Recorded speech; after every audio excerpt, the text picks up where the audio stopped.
It's time to wake up and let the weirdness begin. It's the KVJ Show to start your morning.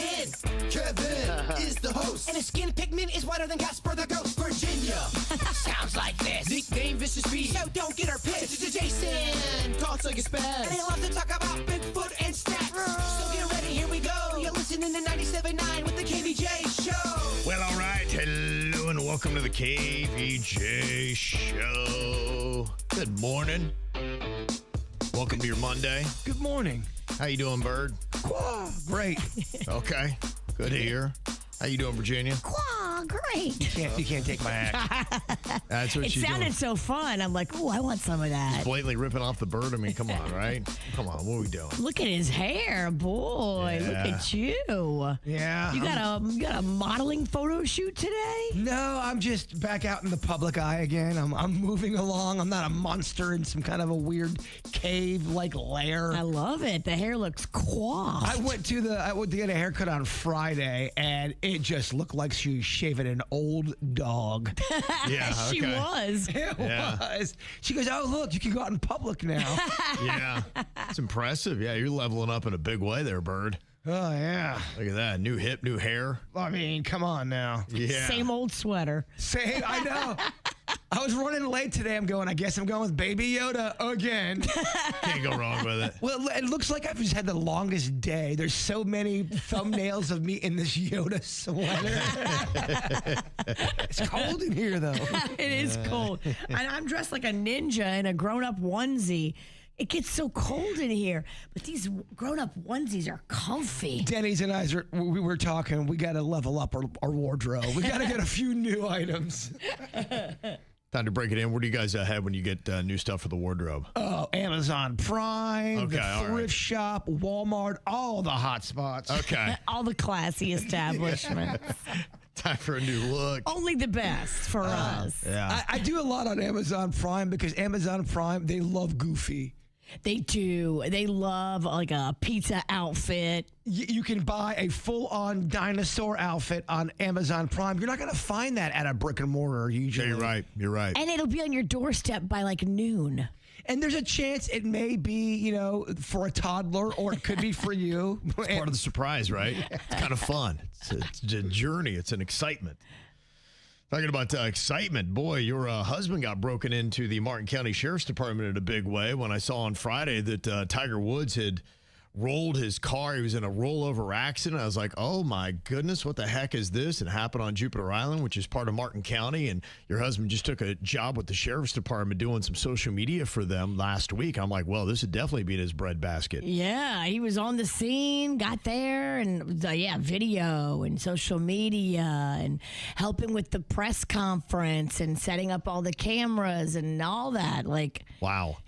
What a first week, huh? welcome to the job. Wow. It's a big week. Man, oh, man, huh? It's a national story, so Right. you got to get it right. Sure, yeah, You got to make sure it absolutely. looks good. You got to make sure the sheriff looks good. Like Right.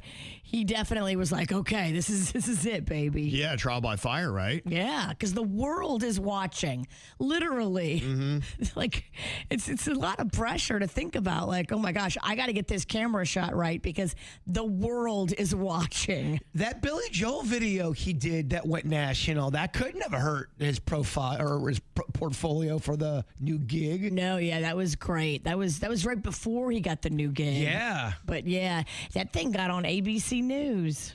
Wow. How about him? He's filming some of the biggest news stories from South Florida of our time. Yeah. He is. Put his mark on history here in South Florida. So how chaotic was his day? Because it happened right around just after 1 o'clock, maybe 1:45, somewhere around there. It went down. The first thought was you just hope that Tiger Woods is okay. And then when you found out that he was okay, then the questions started to come out about what's going on. Then we found out that he was charged with the DUI. Then Was he had the to be guy held he for hit 8 hours. okay? A lot of Yeah. people were like, oh my gosh. Yeah. So luckily everybody okay for the most part. Now the question is, okay, the liability on this and what caused it. A DUI has been charged, but there's some question marks with that. And then he was held for 8 hours. And I saw a couple dark SUVs came and picked Tiger up. Was your husband still there that late at night? No, thank goodness they let Okay. him go because he had already been there all day. And so a different crew was there at night. And I don't think that they were trying to get him out of there without a lot of fanfare. Right. Like they don't want, their press conference is over. They've said what they want to say at that point. They don't want it to be a media circus on his way out. There was still a good number of people that were out there, and it didn't look like a lot of official media. It looked it looked like TMZ. Or teenagers Rogue. just in regular T-shirts and shorts, hoping to get a glimpse of Tiger Woods. Guys trying to sell a video for $500 to Daily Mail. Look, that's the new media. It is. It is. Anybody can sell a video now. Yeah, they absolutely can. Well, it definitely has gotten a lot of attention. We will be doing deeper dives into the Tiger Woods story and what it means. Is he going to be doing jail time? That is part of the question. Could he actually beat the rap altogether? There's some thoughts on that as well. Did he play it right by refusing the blood and urine test that they had wanted him to take and charged him with not taking? So we'll break all that down here today on the show. Plus, we got to get into what happened over the weekend. Jbird got bit by a dog, and Virginia was partying it up at Mom's Weekend at Florida State. It was very busy. It was a very busy weekend. I'm sure your place had some dogs that wanted to bite. Oof. I mean, I am so happy that I didn't get bit by a dog. Yeah. That sounds like the worst weekend ever. I was not the only victim. Wow. This dog had multiple victims? Dang, okay. Just had a very bitey weekend, huh? You've had dogs in the past that have bitten multiple friends of yours. Are you just cyclical with your events? One could argue I might have even been a hero. Wow. Okay. How about that? Hero with a new hip and hair. How about that? Did you lose the pounds that you wanted to, so you're able to execute a great keg stand at Florida State for Mom's Weekend, Virginia? Man, try as I might, I did not find any kegs. What? There was no kegs. What? So it was Mom's Weekend. Yeah. But I guess it wasn't Dad's Weekend. Okay. And the Dad's Weekends are when the frat parties really rage and have like keggers. Okay. But there was no kegs at the sorority houses. You know, all of them are dry houses. Okay, so these kids are soft when it comes to girls the... are dry. Yeah. And the boys are not, but How is it that you can have one gender that can have booze and the other that cannot? Well, is it just the girls in the sorority are dry? I don't know if the house. Yeah, the house is dry because it's probably a policy or a rule. It's a policy of the sorority. But not at fraternities. But not at this fraternities. Yes. Oh my gosh, I've been there before. So I'm just asking, like, why does one gender have a different set of rules than the other? Well, I've heard fraternities also have that same rule depending on what fraternity you sign. Everybody's different. True. And there are some sororities that do drink and that are not dry. Yeah, and there's some frats that are probably dry too, I would assume. Yeah, there's some sororities where they really are straight up about academics. There was one, if you dropped below a 3.5, they kicked you out of the fraternity. Whoa. Wow. Yeah, it was all about that scholastic. Okay. So you went up there, no kegs to be found. Did you rage, or did you actually dial it back for Mom's Weekend? We had a good time. I mean, we had a really good time. We went out Friday night as soon as I got there. We stayed out all night Friday night. Finally, I shut it down at like almost close to midnight. Okay. I went to bed, and Magnolia and her friends, they stayed out till like 3 a.m. I was like, I can't. But it's dry, so they're out there raging with no alcohol, right? Well, okay. I don't know the rules. It's just at the house, right? At the it doesn't house, mean it's that, dry. At the house, okay. Yeah, when they go out, they don't have to not drink, right? I mean, she's got friends with like apartments and stuff. Yeah, okay. They know how to have some fun, these girls. The college apartment person always had the best time. The big thing in Tallahassee is Y bombs. Do you know what a Y bomb is? No, I don't know if I ever heard of the Y bomb. So they crack open like a Red Bull. Okay. And they pour like some kind of like either vodka or tequila in it. Okay. Like they were shotgunning it. Huh. And then they drink it that way. They shotgun Red Bulls with vodka added to it. So you've got the upper and the downer, and then you're putting into your bloodstream as fast as humanly possible. Yes. That can only be done to a younger body. Yeah, once you get a little older, you're like, I'm going to pass on the Y-bomb. I don't know if I would like the Y-bomb. I can tell you it's not a fun ride. Why? Why, Bomb? Why? I get it. Okay, so you were shutting it down by midnight, so it doesn't sound like crazy Virginia was out there. I was having a good time, but yeah, no, it wasn't like I woke up in a ditch somewhere. Where am I? Okay, well, that's probably ultimately a good thing. Okay, so that was somewhat under wraps, I guess. It was fun, though. It was a good time. Just the dynamic with all the moms and the daughters. We all hung out together and went to lunch and were drinking and went to dinner and drinking and went to clubbing and drinking, and it was just fun. Okay, all right, well, because there's always drinking. Yeah. Okay, you had fun with that. I guess the only part that wasn't fun, you'd had this epic saga years ago when Magnolia had gone to Florida State and she had this roommate and you called her Cricket. Remember Cricket? She planted the crickets on Magnolia in a room. Is Cricket back? So I asked Mags, I'm like, hey, you ever seen Cricket out and about ever? She's like, no, I never see her. And I was like, okay, that's good because that girl terrorized Magnolia. Mm-hmm. Sure enough, we're walking, and who do we run into? Cricket. On the street. Did you have a conversation? No, we just kind of smiled. Hey, how's it going? And kept it moving. Oh, that was it, huh? Yeah. Okay. Magnolia don't want no beef now. I don't know. She wants to toss. You should have started singing Zippity Doo-Dah. Isn't that what Jiminy Cricket sang? I don't think she would get it. That's true. That's such an old reference. Old reference. I'm old. I'm not sure I got it. I was like, huh? Thanks, Grandpa. I don't think kids know about Jiminy Cricket. Dang. Now, Jbird, you ran into something that had a little bit more of a bite. A dog broke the skin on you, huh? Yeah, me and my buddy Klepto were going over our friend's house, and they didn't put their new big giant dog away. Oh, so no. when the one person opened up the door, they didn't realize the dog was out, and the dog jumped up and started to bite, like trying to bite Klepto. I got in the middle of Klepto and the dog and put my hand in front of Klepto after he got bit, but it would have been a lot worse. So it started just biting my hand. Oh, no. You can see, I mean, it's not that bad. It did break the skin. There was blood. You can see the two bite marks on there. It's, not that impressive. But you can see the fangs. Yeah, I see them. Yeah, that was a little alarming. When a door opens, a beast jumps up on you, and you're not expecting it. What the hell's going on in this house? Get your house in order. Ain't the first time a dog's bit me. Won't be the last. You're so delicious. Do you have to get any kind of shot or anything that goes along with that? Yeah, whiskey. Okay, there you go. The Cowboys diet. The only true shot you need. Whiskey, no Band-Aids. Keep it moving. It happened on Friday. I'm still breathing. My heartbeat's going. I'm fine. Okay, look at Bird. Well, Virginia went to college and she learned something over the weekend going to Florida State, just a bastion for education. You learned that douchie has a new meaning. So we went to this happy hour party on Friday as soon as I got there. Beautiful ballroom in this hotel, but it's like up on the 8th floor. Yeah. And so it was right at sunset, and the sun was coming into this room, and they had big, huge windows, kind of like we have in here in this studio. So the sun was blazing in, and I wanted to put my sunglasses on. But if you put your sunglasses on indoors, you're kind of douchey. Yeah. So I mentioned it to the girl standing next to me. She's a college girl, because we were making fun of one of the other moms that was there who had her sunglasses on. And I'm like, yeah, I don't want to look like her. She looks douchey.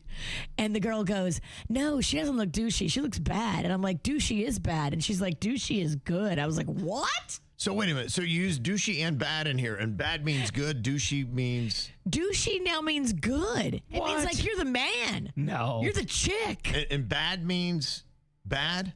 Well, yeah, if I would have just said she looks bad, she looks bad. But douchey, in the way that I was trying to use it, was incorrect, because now douchey is good.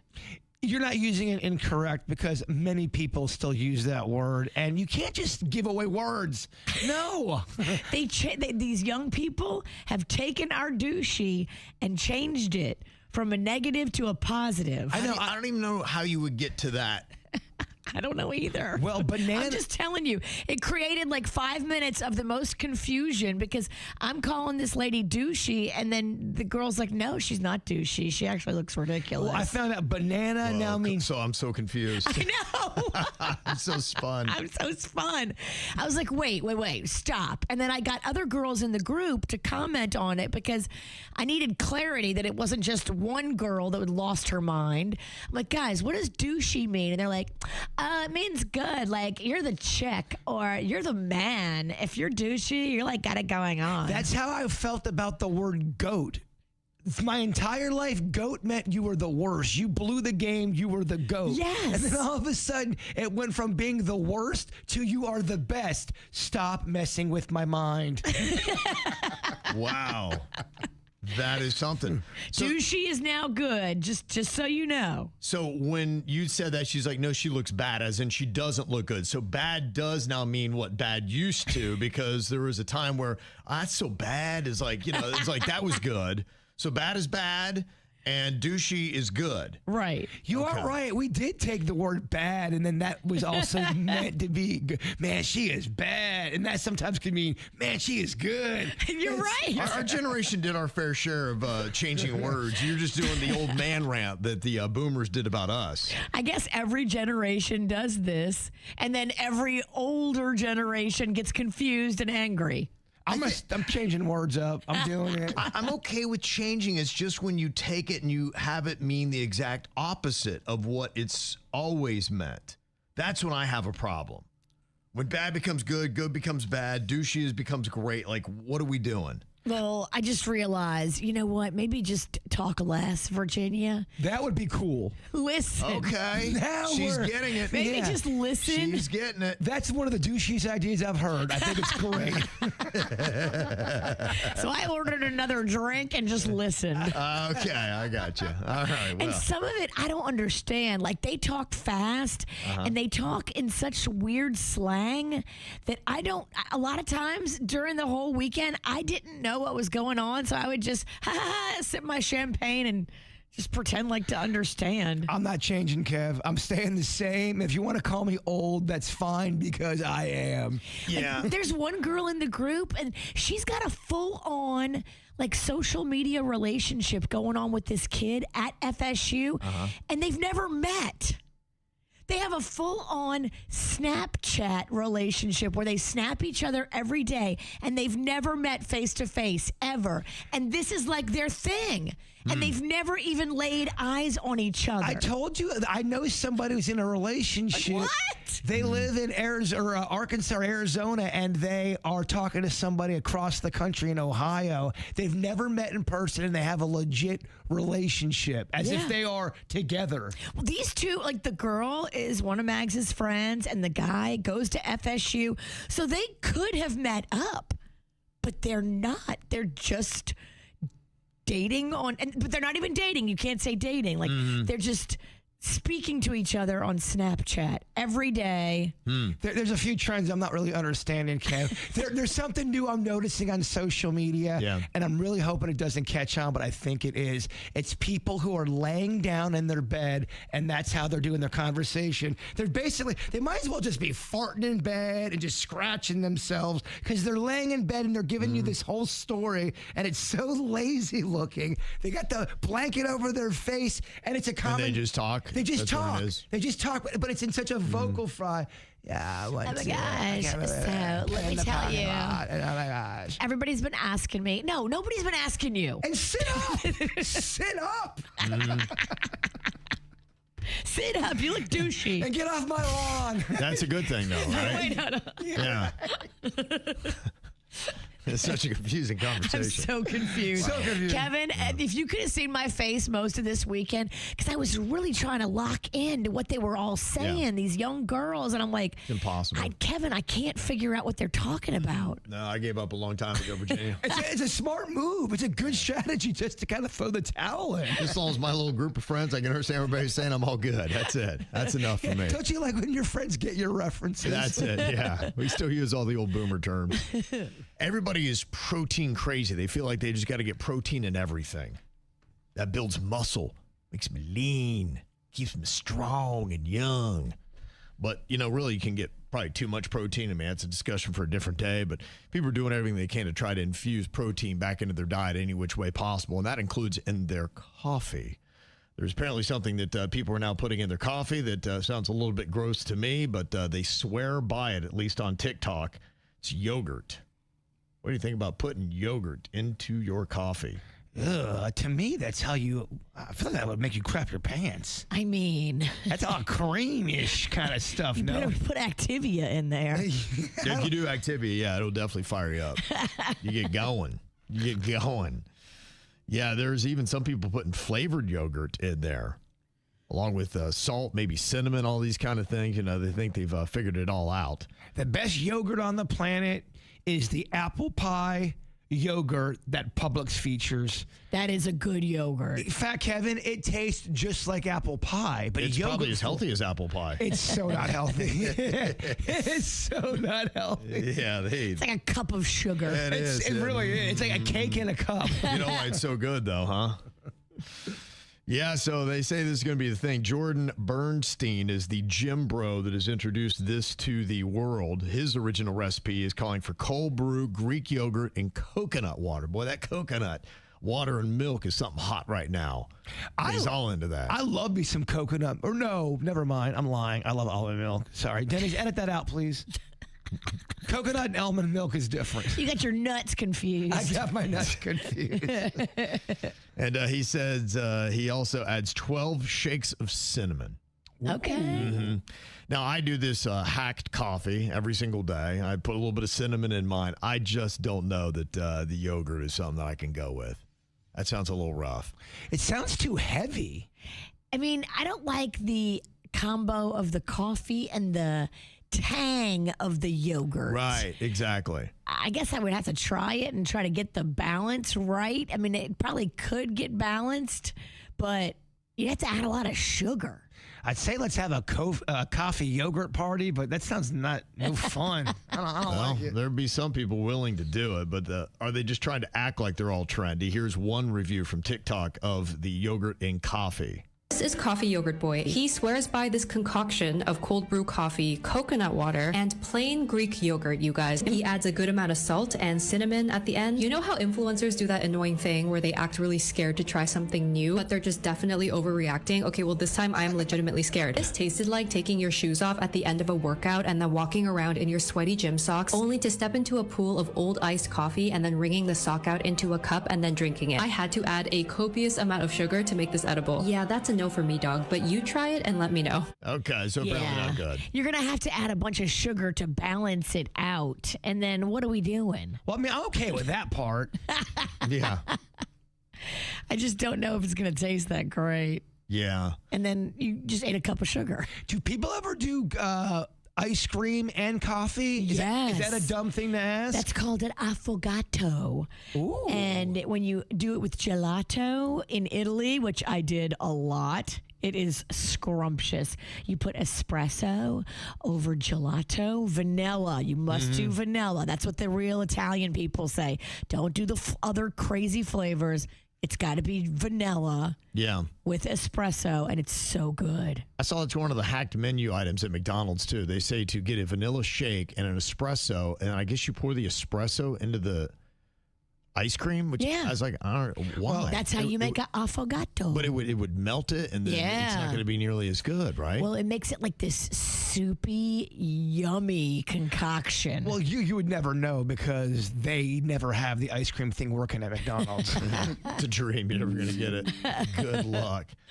Yeah, I'm not sure I'm feeling that. Now, my coffee, I've got my system down. I feel like I've maximized it, but maybe I'm still missing an ingredient. I don't think it's going to be yogurt.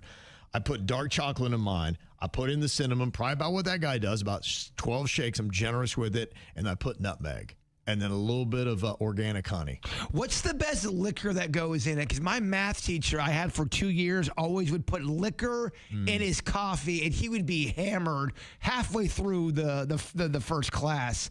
And I had him for 2 years.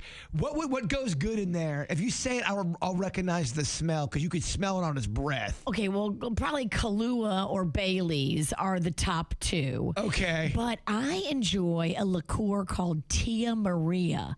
It's more caramely, where I think Kahlua has a little bit of like chocolate undertones. Tia Maria has more caramel undertones, and I like that more. This math teacher would get so hammered by the halfway through the class, he'd start going up to girls in the class and sing right in their face. Really odd, like croon them. And one girl got mad one time, and then he screamed at her. So not only was he a drunk, he was an angry drunk. It's school, nonetheless. Man, if only there were cameras back then. I know, man. That guy's career would have been over. He said racist things in class. It was insane. Oh, my God. It was School in insane. the 80s. School in the 80s was different, y'all. Teachers got away with murder because nobody had a camera phone. And it was the 90s. Now, somebody said, before you judge the yogurt and the milk, one person says that there is a Vietnamese drink involving coffee and yogurt, which has been around for a very long time. And sometimes you have a whole egg that is cracked into it. They said, I put liquid whole egg in my hot coffee. It makes it creamy and pasteurized, so it's safe. That's an interesting coffee hack. It shows you how much we don't know and the things we've never tried. Someone else said that Dunkin' and Starbucks both offer protein milk. It seems to be the new craze. Boy, everybody gotta get this. I do not want my coffee to be chalky, though. And a lot of your protein powders or protein milks taste like I'm eating a little bit of chalk. You need to get that vanilla almond milk. It tastes good. Yeah, I mean, it's basically liquid ice cream. I thought it was good for you. It says 80 calories per, I don't know, bite or something. Droplets. If you're biting your milk, you're doing it wrong. I don't even know what it means. Yesterday afternoon, I was watching a little March Madness, and it was kind of uneventful because Michigan jumped out on Tennessee, and they just beat them down. I was like, oh, good heavens. And then I started watching the other game. You had UConn and Duke, and I'm like, well, Duke is way ahead of that one. That one's over as well. But I guess it just goes to show you why you just don't want to give up on a basketball game, because even though it looked like, I think they were up like 17 or 19, something like that at one point in the game, they just kind of started whittling away. And then right at the end, I don't know what happened. I think UConn just intimidated the heck out of Duke, and they started making this run, and Duke just wet down their leg, and they completely blew it. You know, they were up with just a couple seconds left, and they're trying to press the ball down the court, and they should have just held up and taken their time, but they forced a pass, and UConn intercepts the pass, and they wind up hitting a very long three-pointer with only like 2-point-something seconds left on the clock, and it was absolute chaos and completed what was an unbelievable comeback last night in March Madness. Boozer, that ball deflected and stolen by Mullins. Caravan, 2 seconds. Mullins tosses it up. It's good. We're point 3. That is what March Madness is all about. You're like, what just happened? Crazy.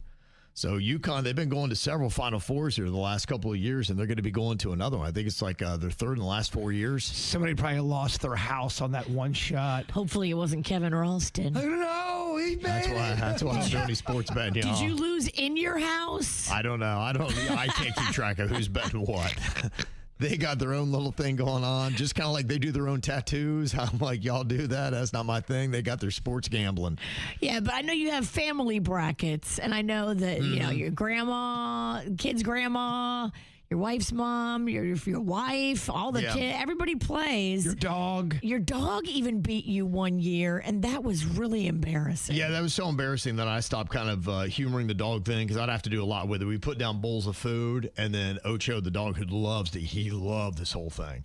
So he would go and he'd run to one bowl, but you never knew. And then you had to wrangle him, because he figured it out quickly that what would happen is as soon as you started eating one, you try to remove the other. So then he would psych and kind of go for one, and then he'd dart to the other one, and then we'd try to go because he wanted to eat both bowls of food. And I get that. I mean, I understand So that. he was trying to play a game where he started throwing it off. I'm like, no, dude, you got to commit to one. And he wouldn't commit to one because he knew I was going to take the other one. He can't. He got that dog in him. So then he'd go, and he would juke to the right, and I would go over and try to grab the left, and his face would be, and I'd be like, oh, and then I'd go to the right, and then he'd go to the right, and he's like, and he'd eat both of them with his piggy face and just look at me and laugh and be like, I got you. And I'm like, I'm not playing this anymore. At least he's athletic. He's honestly, it's amazing for an oversized dog like he is, a little plus sized, that he moves the way he does. He's full figured. He's a little full figure, but he likes it that way. You cannot fat shame him. He's not going to stop his game. I've seen him in person. He wears his weight very well. He does. He's a husky. Yeah. In my era, they called him husky. And we were the ones that had the button jeans, not the snap, because the snap would just come right undone because of our bellies.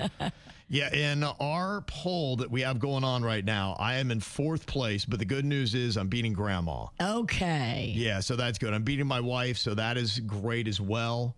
So it's positive to see that. Now, I am losing to Grandpa, and here's the odd thing. My son, Cannon, who's the one that puts all this stuff together, he was very low in the seating, and now all of a sudden he's in 2nd place. And I just noticed every single year, he always starts very low, and somehow he wins the bracket, the whole thing, every single year. And he just comes out of nowhere. And I'm just, how does this keep happening year after year that Cannon looks like he's so far out of it, but then right at the end, at the last minute, he somehow jumps right up and wins it? Is it manipulatable? I don't know. Maybe Cannon and your father-in-law are in cahoots and they split the take. I don't know. I mean, I don't know what's going on, but let me just tell you. They're like, I'm very Kevin's too suspect. busy. We know how to manipulate this. He'll never notice. Yeah, you but are busy. I am busy and too busy to really get too into the weeds with these kind of things. Are you trying to launch a formal investigation, but you just don't have the time? I'm just saying I'm suspect. I've been thrown out to the rest of my family. I'm like, does anybody else find it odd that Cannon always seems to wind up on top of these brackets every single year when he always starts out so terribly in the first couple of rounds? He's young. He's got energy. There's ways to. He's going to beat you. I agree. I don't know. How do you cheat a bracket like this? Is there a way? Is there a way? I don't know. It's a great question. So if you know of a way, what is he doing? Am I just not giving him the credit he is due? Is he just that good at picking these teams? I don't know. Just very suspect. So you got UConn, Michigan, Illinois, and Arizona. They're going to be moving on in the men's March Madness. For the women, you've got Michigan, South Carolina, Texas Christian, and Texas. So Michigan doing great with the men and the women. Congrats to them. But that wasn't the only big thing going on over the weekend. I got to get a little bit of love to the Miami Marlins, who swept the Rockies and are now in 1st place in the NL East. Whoa. How often can you say that? Get used to it now and say it now.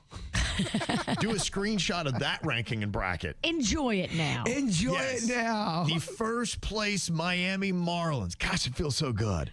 I would love to see that stadium packed, man. Just watching nice. old clips of the Marlins and when they were packed at certain times. It's nice looking. Yeah, it really is. It could be something. And, when you see the World Baseball Classic, you know what that stadium can look like when it's full and energetic. Oh, it's a lot of fun. Virginia loved the Baseball Classic this year. She was all talking about it. I love chugging beers. You don't even know what the Baseball Classic is. I don't. This is the first time the Marlins have started 3-0 since 2009. And when they did that last, they were the Florida Marlins. And they didn't play in the current stadium. So that's how long it's been. So 17 years it's taken for them to do that. Unfortunately, Coco Gauff, she could not take out the world's #1, Aryna Sabalenka, in the Miami Open on Saturday. Aww. Yeah, so she lost 2 out of 3. But, it was a sold-out crowd. 16,830 people were there. So she was playing the #1. Was that the finals? That was it, baby. It was her and the #1 girl. In the world, yeah. Dang. Mm-hmm. So you got there? Yeah, she did. And, amazingly today in the rankings, she was #4 in the world. Coco Gauff was. She'll rise to #3 today. Athletes hate when people say that, though. Hey, at least you got to the dance. No, Yeah. I wanted to win the dance, damn it. Yeah. They had some rain issues yesterday for the men's final, but Yannick Sinner wound up, after a couple of delays, taking the title in that. He was facing a guy that probably shouldn't even have been there. Panthers and Heat not looking good, both losses. And Panthers pretty much done, I think. Hey, but the Marlins, baby, it's our year. Yeah, Marlins looking great, and Matthew Tkachuk had an unbelievable goal over the weekend where he took the puck and he put it through his leg, and then underneath with the stick, he somehow flicked it into the net. It was like one of the coolest goals of the year. So They call him Chucky. yeah, they should after that. Chucky. Yeah. So it looked good. So that's about all the Panthers fans have to hang their hats on. But a great looking goal. So a fun sports weekend as well happening. It's the KVJ Dirt of the Day. It's the KVJ Dirt of the Day. Virginia, take it away. Because you know we need that Dirt of the Day. This Dirt of the Day is brought to you by my favorite closet people, closetsbydesign.com. Well, I was excited to see video of what appeared to be Britney Spears and her two sons, both of them with her. We've seen like one there, and then we've heard like the other one wasn't talking to her, and I was sad about that. But she's on a boat. And she's there with Sean Preston and Jaden James. And then she's like dancing around a little bit. But whenever I see a video like this, I love to go read the comments. And some of the comments are like, is that even Britney? She looks weird. She looks different. And people are like, I don't know, is that Britney or is that a Britney fake clone wearing big sunglasses? This is happening to a lot of celebrities now. They think there's a Jim Carrey clone out there. They think there's a Melania Trump clone. Like, there have been so many pictures of fake clones. And what they'll do is they'll zoom in, like, on the teeth. Like the Jeffrey Epstein clone, Palm Beach Pete, or whatever his name is. There's so many clone videos now, and I just don't know what's true and what's not. Well, I think Jim Carrey gave an interview, and maybe he had some work done or something, so the internet started thinking, that's not Jim Carrey, what's going on? And then somebody made an AI version of Jim Carrey with his voice, and that confused people even more. I'm very confused by all of it. I'm not smart enough to keep up with clones and AI. It's very complicated. Yeah, it is. And it'll break your brain, too. So, I don't know. It looks like she's back together with both of her sons. Okay. You know, the child support has run out now. And this happens, I think, a lot. When you have two parents fighting, the custodial parent that gets all the money from the other parent probably said bad things about Britney. Kevin Federline probably said bad things about Britney. You think they talk trash about each other? I think they did. Yeah. And now that the kids are old enough to make their decisions, they're like, okay, let's just go see for ourselves what's up with mama. Okay. I hope it works out because you cheer for her to have a relationship with her sons. Kevin, what do you It'd be think? nice. Do you think clones are real or no? Do you think there's any chance there's any kind of seriousness? Yes. Do you think that is a Britney clone dancing around on the boat with her sons? I haven't seen it, so I can't judge on that one. Not Britney, just Yeah. in general. Do you think that's happened? People have used clones before. Yeah, it's definitely happened. It's been documented that it's happened. So, whether the celebrities are using it like that, I don't know. It's usually politicians that have used clones for safety and security. But, yeah, it's something that's been documented. It's been done before, so why not do it now? Fascinating. Mm-hmm. In other news, this one made me a little sad. So Bam Margera is on his way to a skate event at this skate park, and he's bringing his son with him.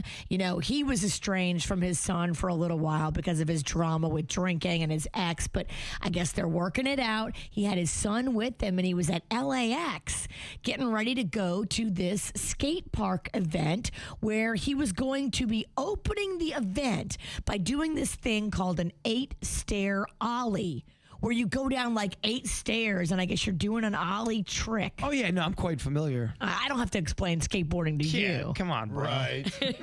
So I guess the TMZ photographers are like, hey, we found 8 stairs right here at LAX. Do the trick, Bam. Do the trick. Show us the trick. And so Bam, drinking the Kool-Aid is like, yeah, I'll do the trick. I'll do the trick.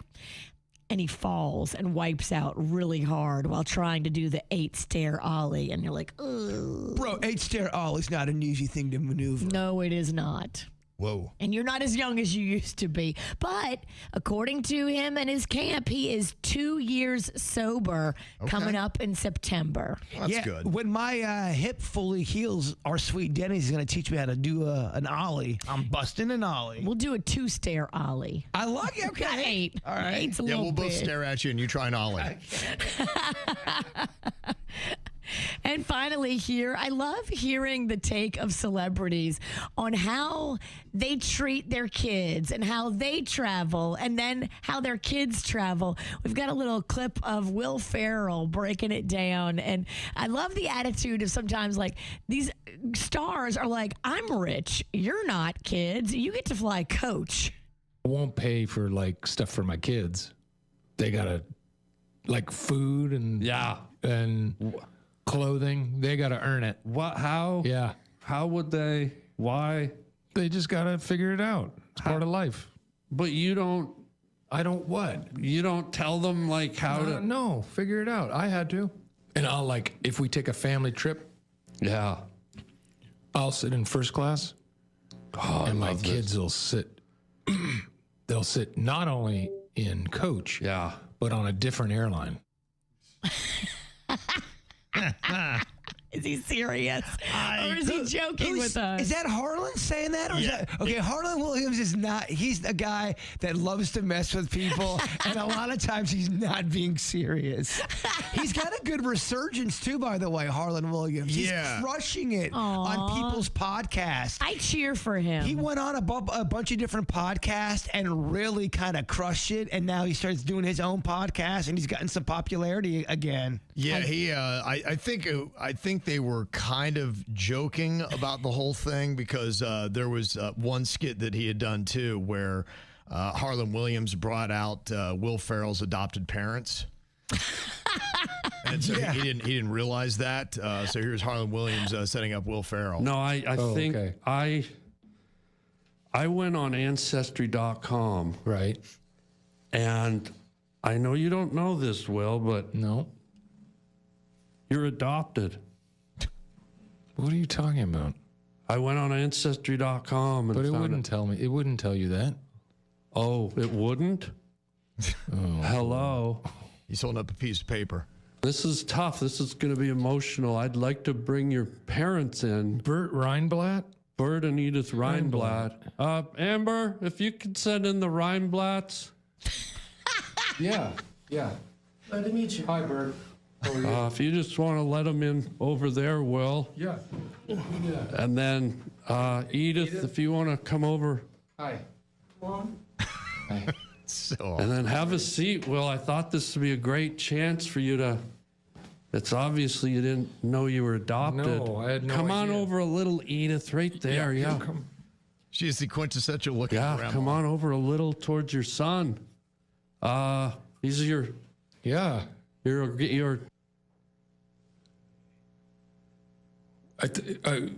Wow, this is amazing.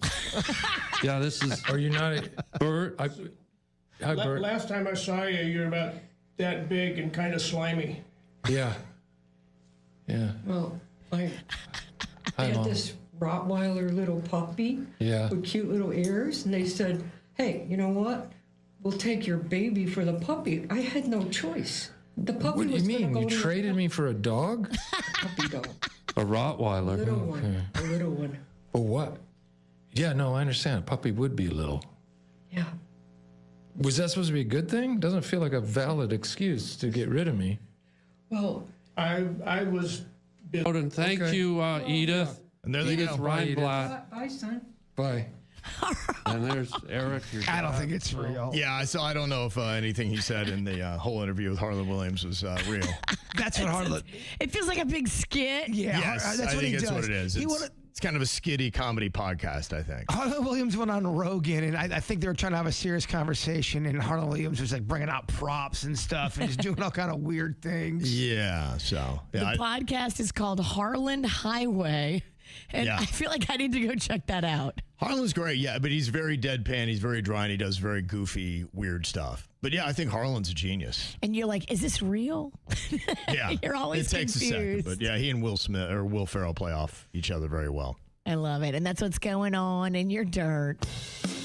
Think fast, think fast. If you don't come in first, you might as well be last. Think fast. All right, let's see if you guys are awake here on this Monday morning. We got Virginia, Jbird, and producer Denny's. So the minds are working today. Sizing up my competition, Kev. Okay. I got Virginia, who sounds like she was responsible at Mom's Weekend at Florida State. You just can't be the drunkest mom. That's all. Okay. You don't want to be talked about like that. Oh, I got you. You Okay. can be party mom. You can be fun mom. You just can't be mess mom. So of all 100 moms, you were number 99? Yeah. Okay. It's not 100. Was there some drunk moms out there? There was some moms at the end of the night that were like, ooh, she got to be put to bed. Okay.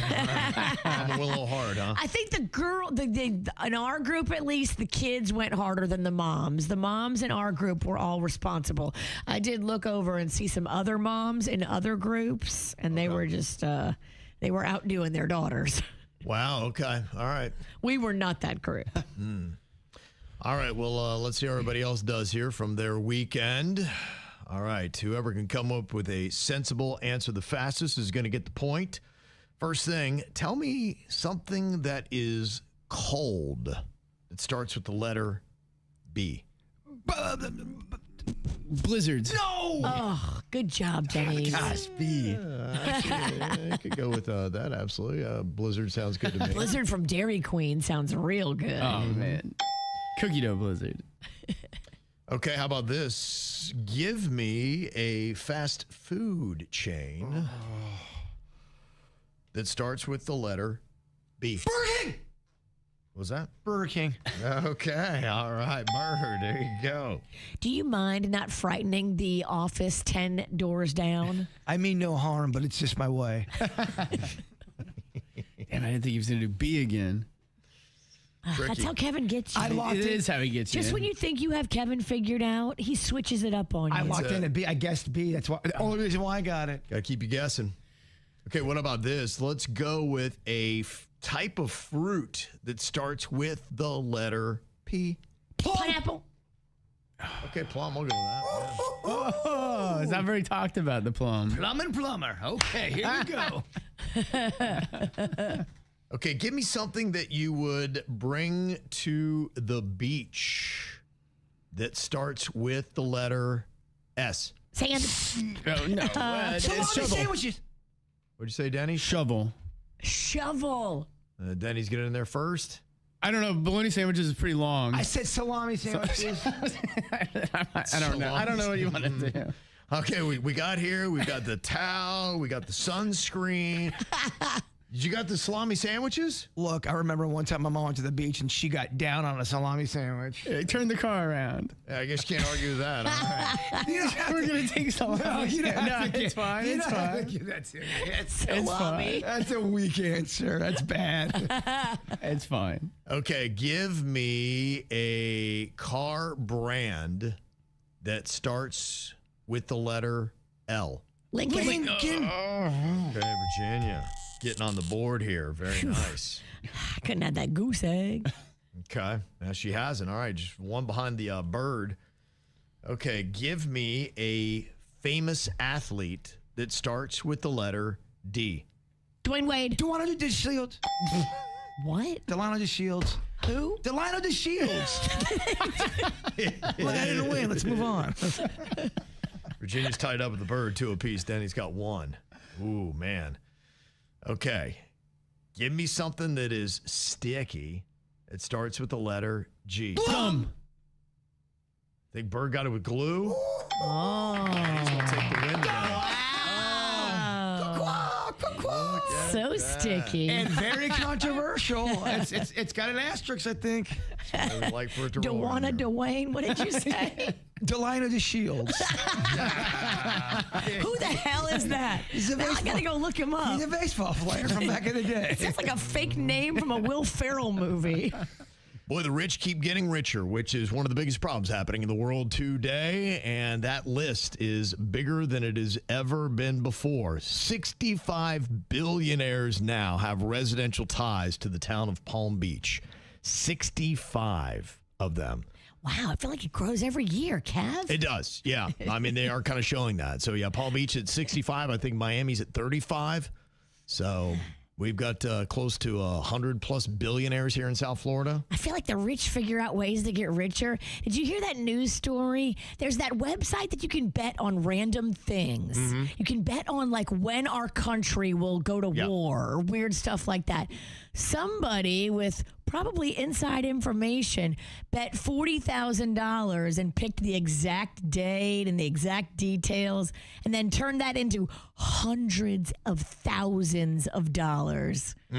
Like, if you have inside information and you already have 40 grand to place on a bet, you can turn it into 600,000. If you had overnight. If you had insider information and there was a really good shot, you would not get caught. Do you do it? I don't know. I think you risk it all. You better make sure there's no way for you to get caught, because if you do get caught, then you could throw away your day job, whatever that real gig you have in government that you enjoy. You better not throw it away for $600,000, $700,000, because now you've ended your career in shame. Yeah, they've realized this is a problem. There's a new bipartisan bill in Congress that would ban lawmakers and government officials from insider betting on prediction markets like Kalshi.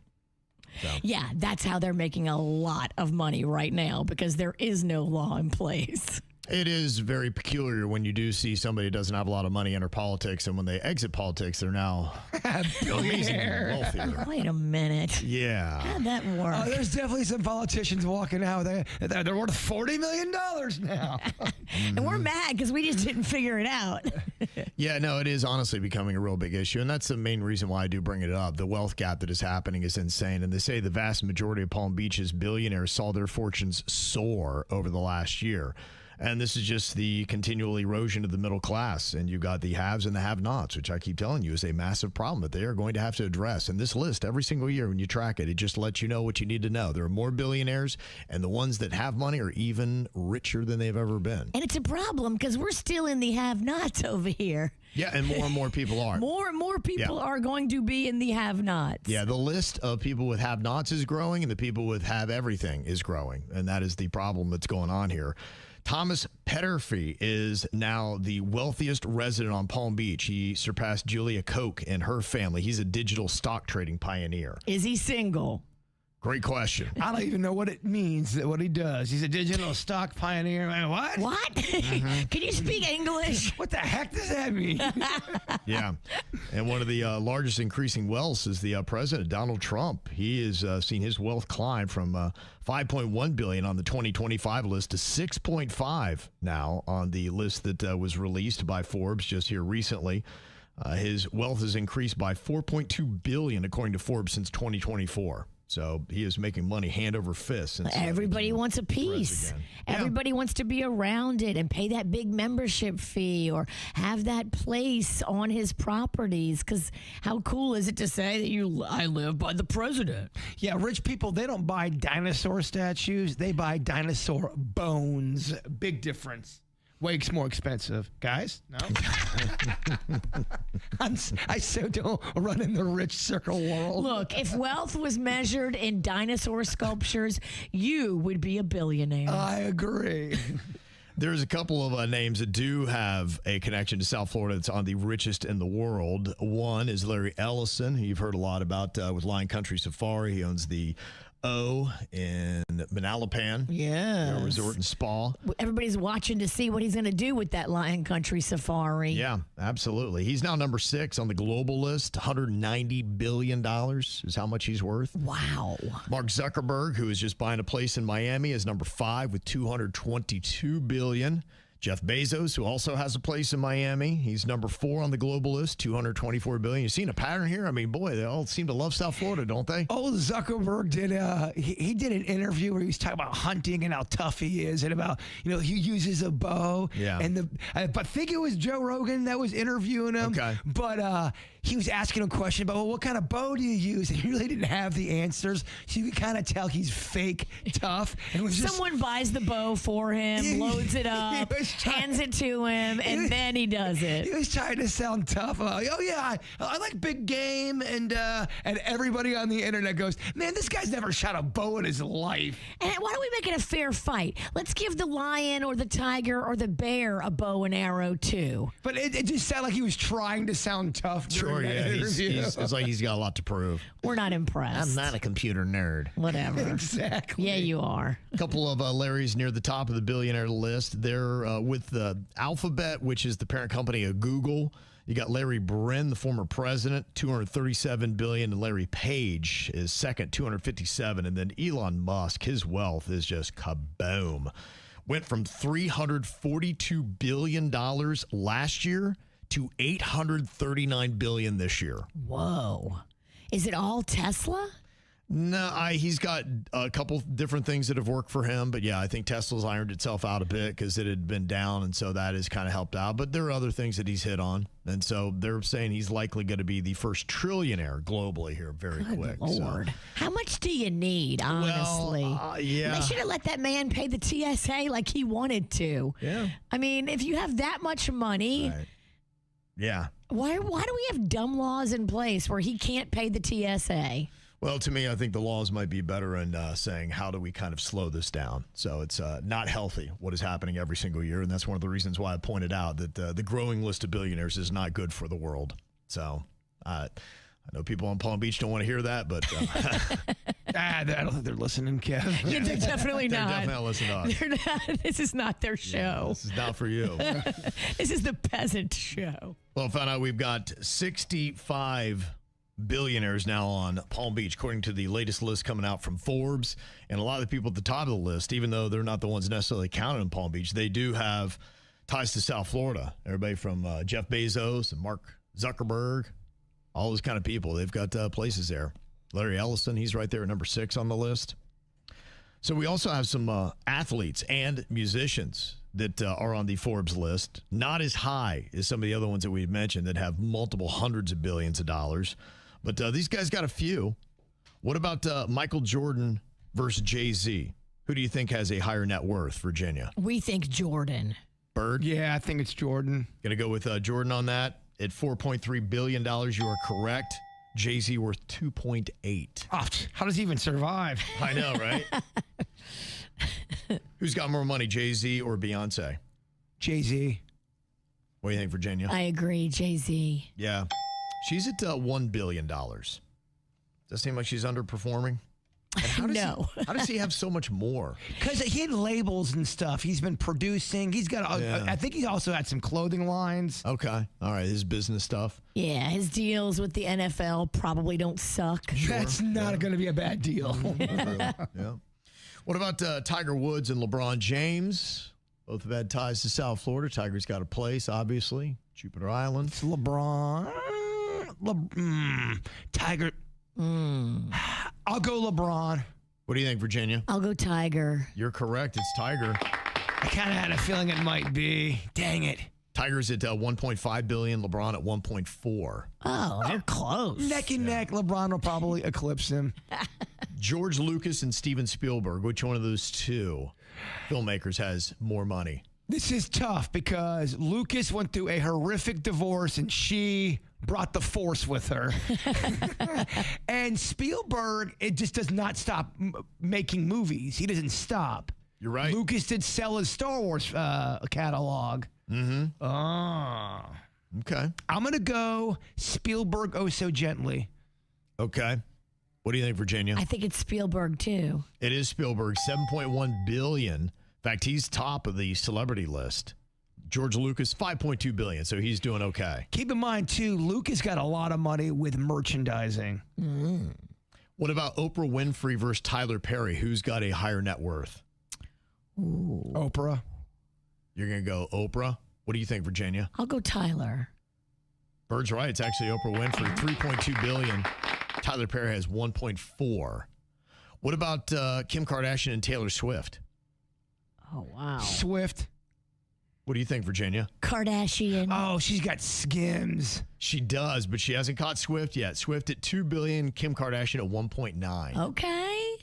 What about Rihanna versus Bruce Springsteen? Rihanna, because she's got that clothing line. In fact, I think Rihanna's close to the billion mark. Yeah, that Fenty is huge. Okay, so you're both going Rihanna? We like Rihanna. Okay, you are wrong. Bruce Springsteen, 1.2 billion. Rihanna's at 1. That guy's still playing. He is still out there just jamming on that guitar. 1.2. He's still killing it in the bank account. And what about James Cameron versus Peter Jackson? Who's Peter Jackson? He's the one that did the Lord of the Rings. He's not one of the Jackson brothers. Yeah, so you got James Cameron with Titanic. He's done the Avatars. Done the Terminators. It's Cameron.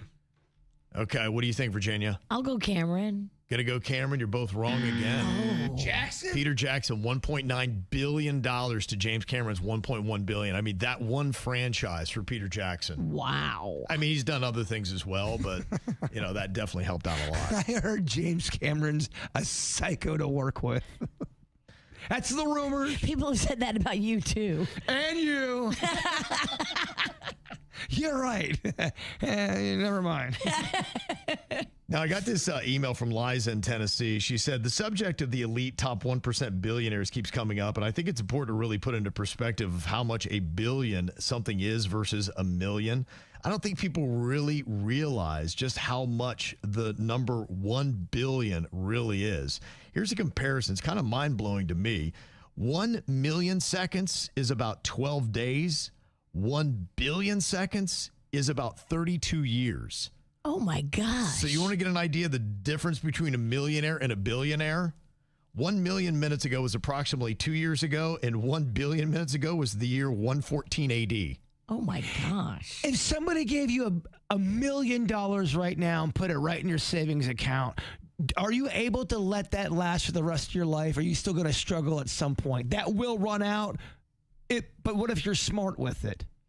Yeah, I think you got to be smart and lucky. I think if you're smart, you can let $1 million go. Still in today's day and age, I think you can have that. Yeah, if you invest it properly, you could make yourself set forever. I know. I want to invest in Nabisco so bad. You do? Okay. Yeah, I do. What are you seeing with Nabisco? It's just because he likes wheat thins. Who's coming with me? Who's in? I don't think that's a good way to buy stocks, just because you like a cracker. Do you want to be one of my silent partners? Kind of. Mainly the silent part? I don't know if I can. That's right. She can't be a silent partner. It's the KVJ Dirt of the Day. It's the KVJ Dirt of the Day. Virginia, take it away. Because you know we need that Dirt of the Day. This Dirt of the Day is brought to you by my favorite closet people, closetsbydesign.com. Well, I guess it's possible that if you are living under a rock, you haven't heard Tiger Woods got arrested for DUI on Friday afternoon right there on Jupiter Island where he lives. The sheriff there in Martin County said what happened was he was attempting to pass a vehicle, but he was speeding. And instead of passing this pressure cleaner, which was a truck with a trailer behind it, he clipped that trailer and then flipped his Land Rover and I'm sure scared the crap out of the pressure cleaner. Well, he can drive on the golf course. He's good at that. He can't drive on the road. He's not very good at that. Right. Yeah, I mean, he has had multiple car accidents. You had 2009, you had 2021, you had 2026, you had 2017. Like, there's a pattern here, and I think that's going to be important when you talk about what a judge will decide for his punishment. Bro, get a ride. You've got so much money. We just talked about how much money you have. Why would you ever be driving yourself, especially when you have such pain that you deal with in all the bones in your legs because of a car accident where you crushed your legs, just have a driver 24/7. I would be driving everywhere, having someone do that for me if I was him. I would be so happy to never touch a steering wheel again in my life. I thought they said he blew 0-0 when it came to but they're going to test the blood just to see if there's any other thing in his system. Well, he passed the breathalyzer because, he blew a 0, but he refused to do the blood or the urine test. And so if you refuse a lawful test, which is what those are, that means that you're like basically saying, okay, hit me with the harder penalties. I thought you lose your license for an automatic year if you don't do the test and you refuse. Yeah, we're actually going to talk to an attorney coming up here because I think it's interesting the move that Tiger Woods has made. And they're talking anything from jail time to he'll be completely exonerated. So I'm just kind of curious what somebody who's a legal expert is saying because I'm seeing it going both ways. Yes, depending on how good your legal counsel is. Yeah. And you can bet Tiger Woods has the best team on this right now trying to figure out what his move's going to be. Well, if you don't take a blood test, can't they get a warrant or a summons or something like that to where you're supposed to give the blood test? I don't think that's a great question. Write that down. Write that down. For the attorneys Look coming at up. you coming There up you with go. great legal questions. Well, and all these rumors are now coming out. You know, he's dating Vanessa Trump, who is Don Jr.'s ex. And, you know, she's got kids with Don Jr. And the rumor is that the Trumps will not let Tiger drive any of the kids. Well, duh. And that was even before the accident. Well, They just said, Kai is never going to be in a car that he's driving. That's kind of smart. Yeah. All you have to do is look at a person's track record to know that he may be super smart when it comes to golf and comes to business. He is not super smart when it comes to driving decisions. Yeah, so we'll see how that's affecting his personal relationships. Again, these are just all the unsubstantiated rumors that are floating around, but he's apparently very apologetic, wants to fix his errors, and Vanessa Trump, his girlfriend, is kind of giving him an ultimatum about figuring this all out. So who knows if that's all true drama, but that's the stuff that people are kicking up and out there. This is a crazy story. So remember we've told you about the Billie Eilish stalker. Now, she's had many stalkers, but this one stalker named Purnell used to all the time show up. 7 times showed up at her home. One of the times when the cops got there, he was erratic and he was on her front porch and he was reading monologues loudly. And they were like, you got to get the hell out of here. That guy just got hit by a train and he's dead. Whoa. What? Yeah. The stalker got hit by a train and is now dead. And if you're Billie Eilish, aren't you like, phew, all right, well, 1 down, 6 to go. Yeah, she's got a bunch of stalkers. It's kind of crazy how many she's got. And finally here, have you looked at all at this new song by Kanye West called Bully?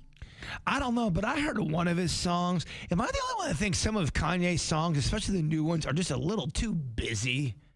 Yeah, I was reading the commentary on it. I'm anything from any kind of music critic, but I'll just tell you what some people were saying, and they were listening to Kanye's new album that dropped. And I didn't mention on Friday because I don't know if he's actually going to drop it. I think it was late to get onto Apple Music as well, but it's definitely out there now, and you can check it out on Spotify at least. And it's rather interesting, but they are just saying it just, whether it be the lyrics, whether it be the beats, whether it be even just the production quality, they're saying is really fallen off, and he's just not the same Kanye as before. But honestly, it did sound a little bit better than what I thought it would. I mean, he talks about everything in this song called Bully. Yeah. He talks about the Epstein list. He talks about fondling kids. He talks about the Illuminati. He talks about how he's trying to do interviews now and pretend like he's a good dude. He talks about being at Diddy's place covered in oil and lube. Yeah, he really is going in on Jay-Z on this. Oh, my gosh. Yeah, it's kind of crazy. So they may not be spending the holidays together, but They're not going to have Easter brunch together? probably not after this tune Bully. But if you do listen to the actual song Bully that is on the album Bully, he does go in on everything. You're right. From the Epstein list, he talks a little bit about the Illuminati, keeping your eye on B, all kinds of stuff. So it's very challenging stuff as Kanye goes in on Jay-Z. And that's what's going on in your dirt.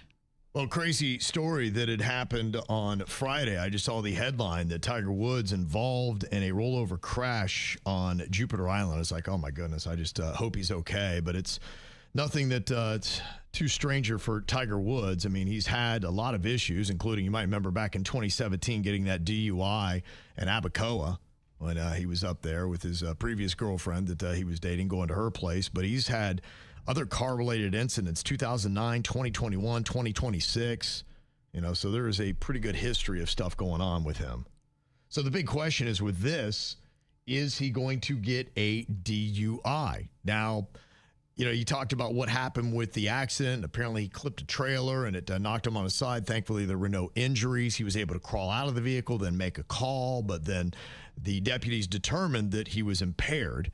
Here is the Martin County Sheriff Budenseek talking a bit about it during the press conference. The individual driving that Land Rover was able to crawl out the passenger door of the car and was identified to be Mr. Tiger Woods. Our DUI investigators came to the scene here, and Mr. Woods did exemplify signs of impairment.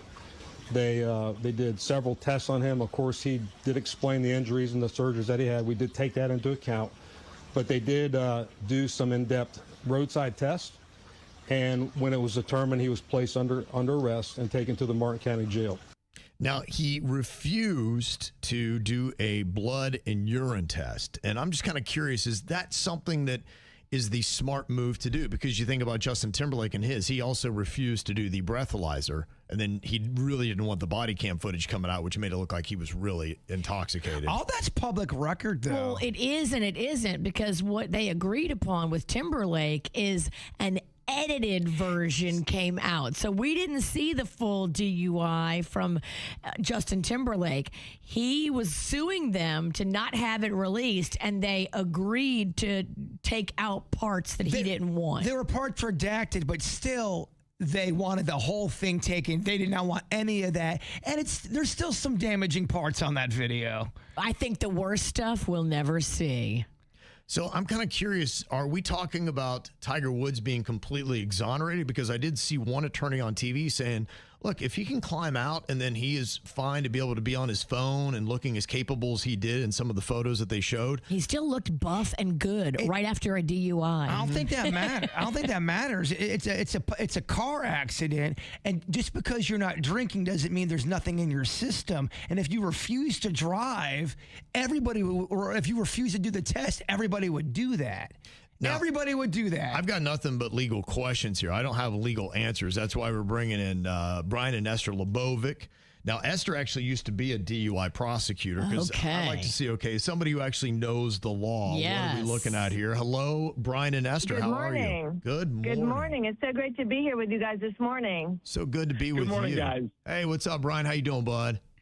Excellent. Thank you. Good. Now, give me your thoughts on this, because the first thing that made me start to question was when I heard one of the TV attorneys saying, if that was my client, I feel pretty good about that. Now, if you had a client, would you instruct them to not take the blood and urine test as Tiger Woods did not? Is that the right move? Well, you know what? It's interesting. First of all, blood is not automatic. I mean, blood, you need certain circumstances for an officer to request blood. It's really, obviously in this case there was an accident, but it has to be a situation where the person is unable to be taken to a place where they could either do the breathalyzer test and or do the urine. So blood is a trickier question, but with the urine, would I recommend that? I mean, it makes the case a lot harder to prove for the prosecution.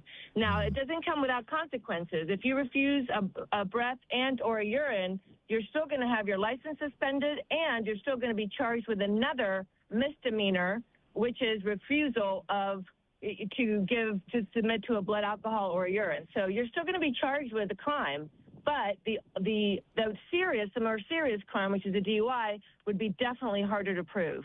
Yeah, because at this point, you're just having the deputies say that he appeared to be inebriated, and how hard is that to them prove in court when you really don't have any evidence? And then how much are his past cases going to come into play with this, Brian? What do you think? Well, I got to tell you, I think that on the DUI side, the fact that he did refuse, right, that comes into court. So they get to say, hey, he refused, he had the opportunity, what was in his system based on his behavior, based on his demeanor there, based on his capacity to do things there. The officer can testify that they observed all of that. There was another person involved in this case, so there's going to be another witness there. How are they going to testify about it? So that all comes in. They can charge him with it. They can go after him on it. But because he did the refusal, he refused the urine test, right? He blew a BAC of a 0.00. So he didn't have alcohol in his system. Now the question is, can the state prove what was in his system? And if they're following the law, they have to prove what was in his system. So unless they found drugs in the car, which we don't know because we're going off whatever the press tells us, but, we don't know what was in his system, and that's reasonable doubt. So as a defense lawyer, I think that I stand on that, and I can stand pretty hard on that and say we're going to get this person off because of that fact. Right. Wow. Remember, because the standard is the prosecution has to prove beyond a reasonable doubt. You have to prove to 6 jurors that he was not driving under the influence, and having a 0.0 blood alcohol, that's going to create some doubt.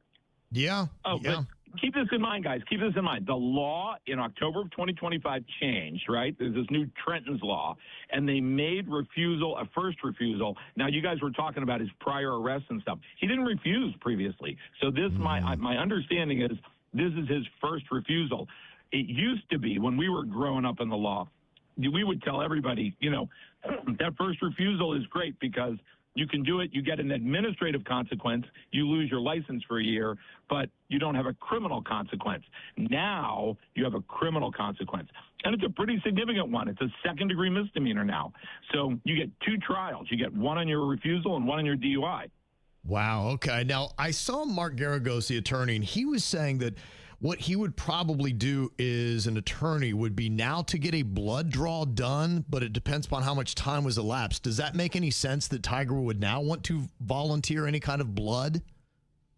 Kind of late right now. It depends on what Tiger thinks is in his system, I guess. Yeah.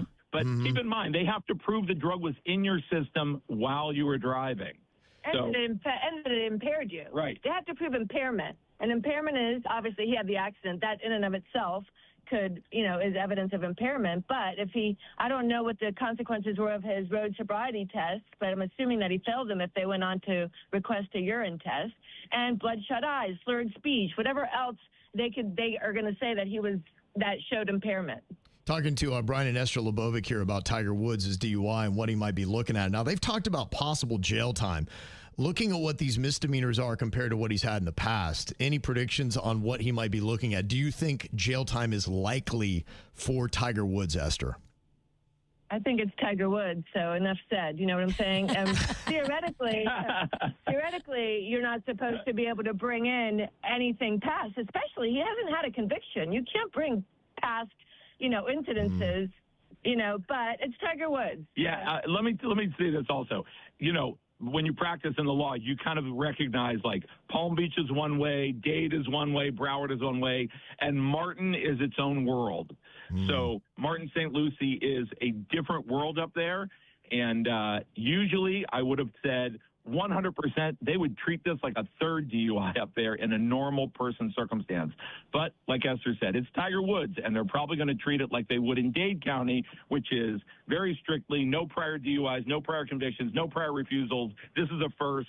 We got to treat it like a first and not step out of that box. Yeah, really, like they did last time. They reduced the last charge to a reckless driving, so that's probably what will happen again. Okay. Is it up to the judge, or who's it up? Who makes the decisions? It's going to be a negotiation between the prosecution and the defense. Okay. All right. The judge has the power. The judge has the power to make it hard on one or the other party, depending on how they want to interpret the law, right? So if you get a conservative judge, they'll make it hard on the defense lawyer. If you get a more liberal judge, they'll make it hard on the prosecutor to prove everything. But the real decision will be the prosecutor. But because he refused to do the urine test, is that an automatic, you definitely lose your license, or is there a way to possibly get out of that? That is an automatic because that's called the implied consent law, which is actually a third leg of this entire situation. So you have 2 misdemeanors that go to criminal court and 1 administrative procedure that goes to an administrative court, because when you get a license in Florida, you have consented that you will take a breathalyzer test, or a urine test or a blood test. So that's why it's called implied consent. So that's a third leg of this scenario where you go in front of an administrative judge and automatically your license is suspended, but you get a hearing, and then you have to go through an administrative procedure to prove that you should not be punished by having your license taken away for a year. So you get a third trial, basically. Wow. Okay. I just have The one. DUIs are very complicated. They're a lot more complicated than people think. I just got one last question. Do you guys ever get in court and like in the movies where someone's saying something? Do you ever go, objection, Your Honor, objection? Like, You can't handle the truth. Yeah. Did you guys ever get that theatrical? I live in that world, brother. I live in that world. That's gotta my be fun, favorite right? thing. Esther's super smart. Like, Esther's the smart one of the two, right? So I'm the big mouth, and she's really bright. So she'll get up and say, objection, Your Honor, and give a legal reason. That's, whatever. That's leading. She'll give some legal reason. I get up and pound the table. Well, Brian and Esther, thank you so much for the insight on this as to what is going to happen with Tiger Woods. I guess we can all probably root for him to be off the road for a year. That might be the best for everybody. Yes. Yeah. Okay. Yeah. Hey, guys, thank you so much. Thanks for having us. Let me just say one more thing. Yeah. You make the morning fun. Thank you. Oh, man. Thank you guys so much. We love you both so much. Thanks for coming on. Thanks, guys. Bye. Okay. Bye. Thank you to the Lebovics. And she would know if that was her world, if DUI prosecution was her world. Yeah. That's the person that you want to talk to. That's where you want to get your facts. She's in it. Sounds like you will get the Tiger Woods treatment, though. I just want one round, just one time in a courtroom, just to act as a lawyer for about 10 minutes. I would love to do it. It's a dream. Well, then why don't you write it into one of your movie scripts? I think that's the best shot you got. How about the real deal? No, you ain't getting it. If somebody's done you wrong, it's time for you to sing along and call them out, call them out, call them out. You gotta call them out, call them out, call them out. It's time to call them out. Got a lot of stuff to call out here today, and I was not surprised. In fact, we'd even warned you about this on Friday morning, that it was going to be a perfect storm of chaos converging on rush hour traffic in downtown Miami on Friday. And it was as bad, maybe worse than what we had projected. You had so much stuff that was going on. You had the Ultra Music Fest. You had the Marlins opening up the entire season right there at Lone Depot Park. You had Ultra that was going on. You had another concert at the Kaseya Center. And then you had President Trump that was heading down to Miami Beach. Whoa, that's a lot. It was insane. And I saw some of the footage. One person was showing what happens when the president comes around, and they stop all traffic. Now, we've seen this many times in Palm Beach County, but when he goes down to Miami-Dade, you're probably like, what the heck is going on? Yeah, they get right out there, and the whole flow of traffic, and you should have seen just how far back it was going, and it lasted a while, too, because people were posting out videos who had been sitting in their car for quite a while on Friday in rush hour. Hey, folks, Jamie here. I'm on I-95 going north, and traffic is in gridlock. I haven't moved in like 20 minutes, and this is a full-blown humanitarian crisis in Miami, Florida right now. Wow. How about that, huh? Humanitarian crisis? 20 minutes, humanitarian crisis. I know, yes. Dramatic much. Well, slow your roll down. That's how you get more engagement. You got to make it 20 sound minutes. like it's, You're life right. or death situation. You're right, life or death in all caps on the title. Yeah, but apparently it was kind of a mess, but I guess you knew it was going to be going on. Now, the other thing that was kind of unexpected was the Barbie Dream Fest. We had talked about that going on at the Broward County Convention Center over the weekend. You're going to have an appearance from Serena Williams and Angel Reese. They were scheduled to be there. And the photos coming out of this thing make it look like that Willy Wonka thing they put together that was all bunk. Also, maybe like the Fire Fest or some of those really disappointing things where you have a high ticket price and then you show up and you're like, what the heck is this, man? This is a new scam. There was another one that was a Comic-Con type of thing. Yeah. And no one showed up. There was not really a lot of vendors there. Very low budget. And I guess they're making money on it. And once you get there, they're out of town. They're gone. They ghost you. Yeah. They are saying that some guests paid upwards of $500 and received a Barbie brush and hand sanitizer. There was one that was so funny. They advertised that Miss Rachel was going to be at this. First of all, the plaza was so low budget. So when you pull up, you're going, Miss Rachel's going to be here. People are waiting 2.5 hours to get a picture with Miss Rachel. And you get up there. It was a Miss Rachel lookalike, but kind of broke down. That looked nothing like me. But she had to act like she was Miss Rachel, which was so uncomfortable to watch.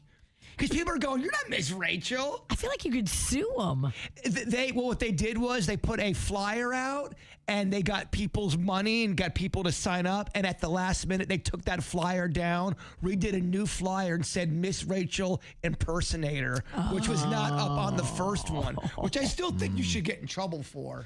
Yeah, I don't know what's going to happen with this, but if you look at it, it's a huge space when you're doing the convention center, and they did not have a lot. Like, they had a little Barbie van and a couple other things that they set up. But I'm looking at it now. It is broke down. It looks like somebody had like a Barbie yard house for like your kids, like a playhouse you put in the yard. Yep. And they put down fake turf next to that, and that was the Barbie dream house. It's broke down, and it's almost as bad as the Wonka one. The Wonka one was just as terrible. It looks just like the Wonka one. Yeah, broke down. They say the Barbie Dream Fest in Fort Lauderdale over the weekend was filled with just a few vendors and cheesy attractions like a 20 by 40-foot roller skating rink and an interactive dream house that was just a flat cardboard backdrop.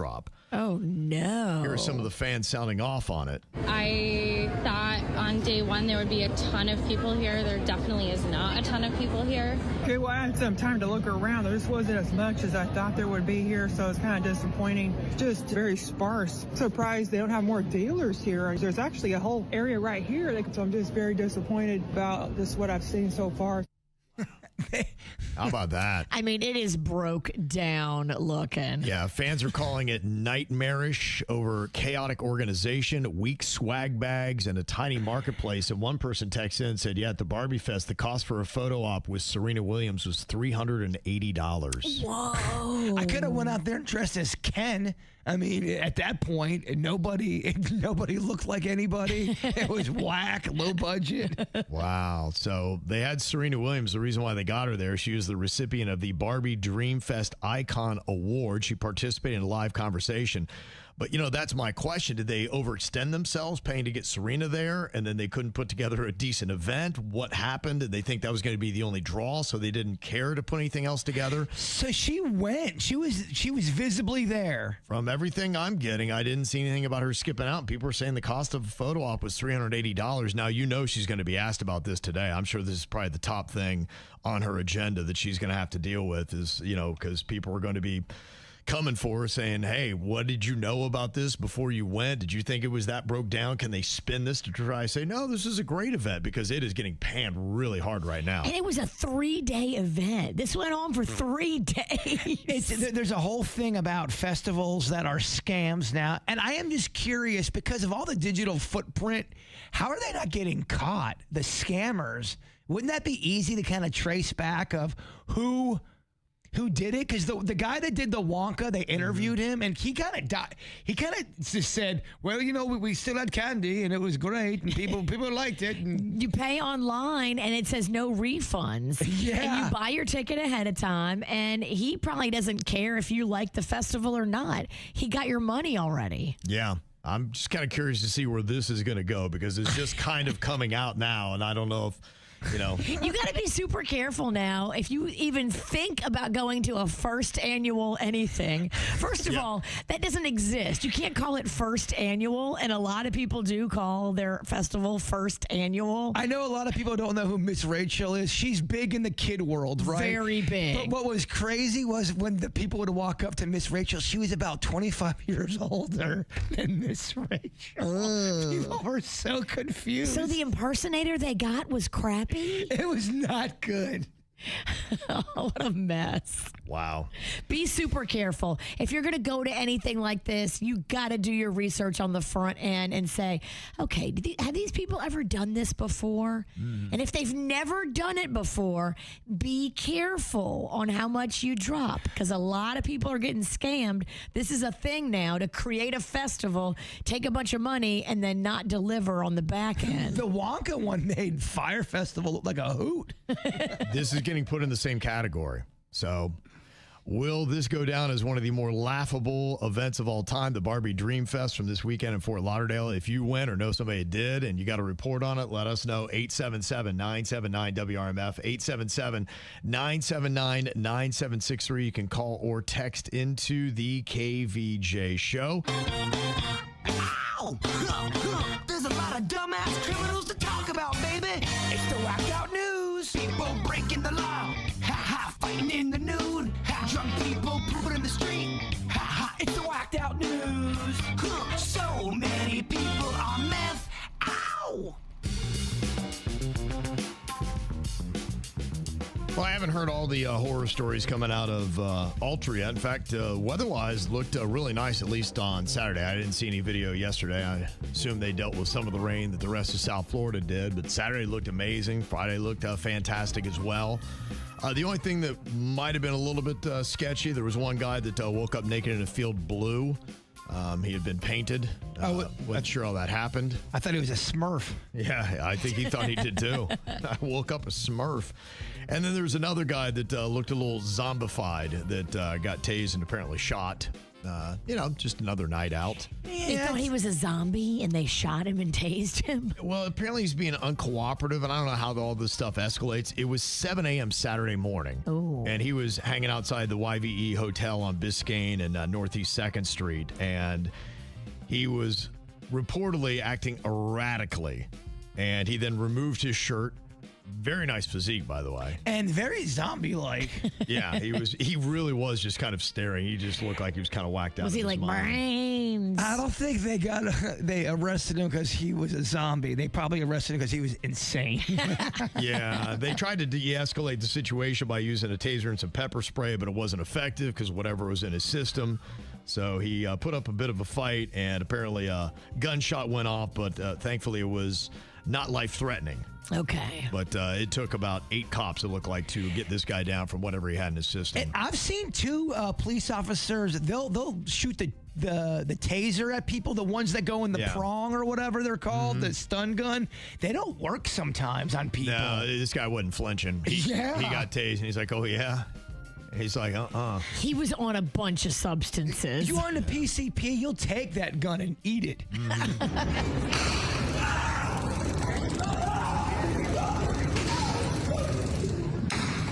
Just another day outside of Ultra. Oh, my gosh. Horrific. Nothing to see here. I'm not billed for Ultra. Just a couple young kids on club drugs.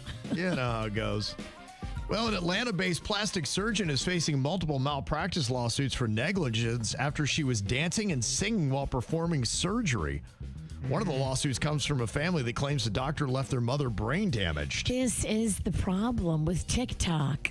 You got doctors on TikTok that think it's cute and funny to make dancing videos. What the hell is the matter with you? And I don't care if you're on your break. If you're on Scrubs doing a TikTok dance at a hospital, no. It looks bad for your profession. Just know that. It's a bad look. I get it. You have the right to dance and do all that stuff. But if I was in charge of whatever wing that was and I saw medical people dancing on TikTok, because the person watching, they don't know if you're on break or not. No. They think there's another person in the other room going, I can't breathe. I'm coding. Exactly. And these people clearly were not on break. As you can see, the person was opened up as they were kind of dancing around. But in their defense, the music was catchy.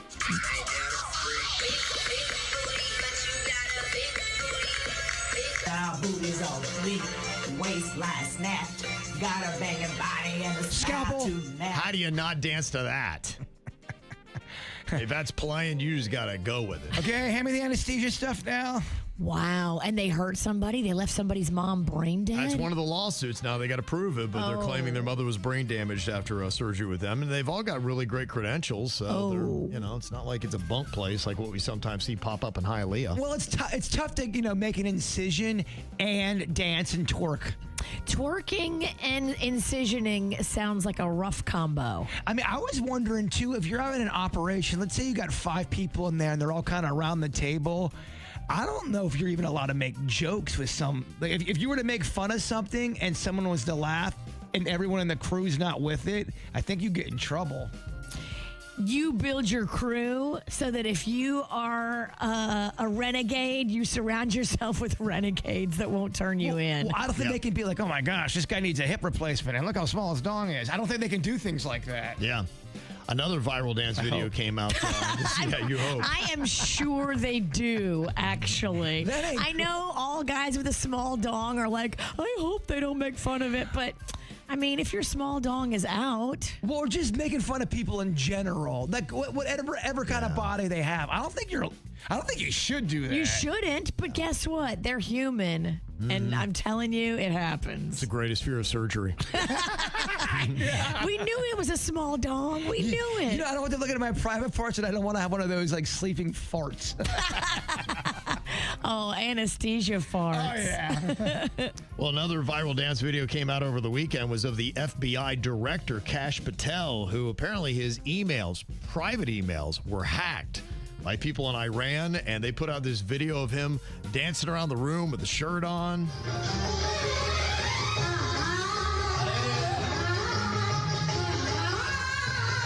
It was something interesting to see. So, I mean, I don't think there's anything too bad. It's just he's not a great dancer, but other than that, They hacked his email? Yeah.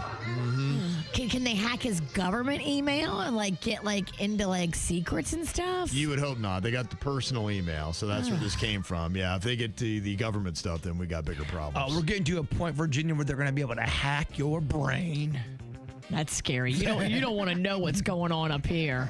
I want out at that point. You can't handle this. And then the vice president was asked about aliens, and apparently he is a big fan of aliens, says he's going to get to the bottom of it, but J.D. Vance has his own thoughts on what all these UAPs are. We saw aliens.gov. I don't think they're aliens. I think they're demons anyway, but well, look, I think that celestial beings who fly around, who do weird things to people, I think that the desire to describe everything celestial, everything as otherworldly, to describe it as aliens. I mean, every great world religion, including Christianity, the one that I believe in, has understood that there are weird things out there, and there are things that are very difficult to explain. And I naturally go, when I hear about sort of extra natural phenomenon, that's where I go to, is the Christian understanding that, there's a lot of good out there, but there's also some evil out there. And I think that one of the devil's great tricks is to convince people he never existed.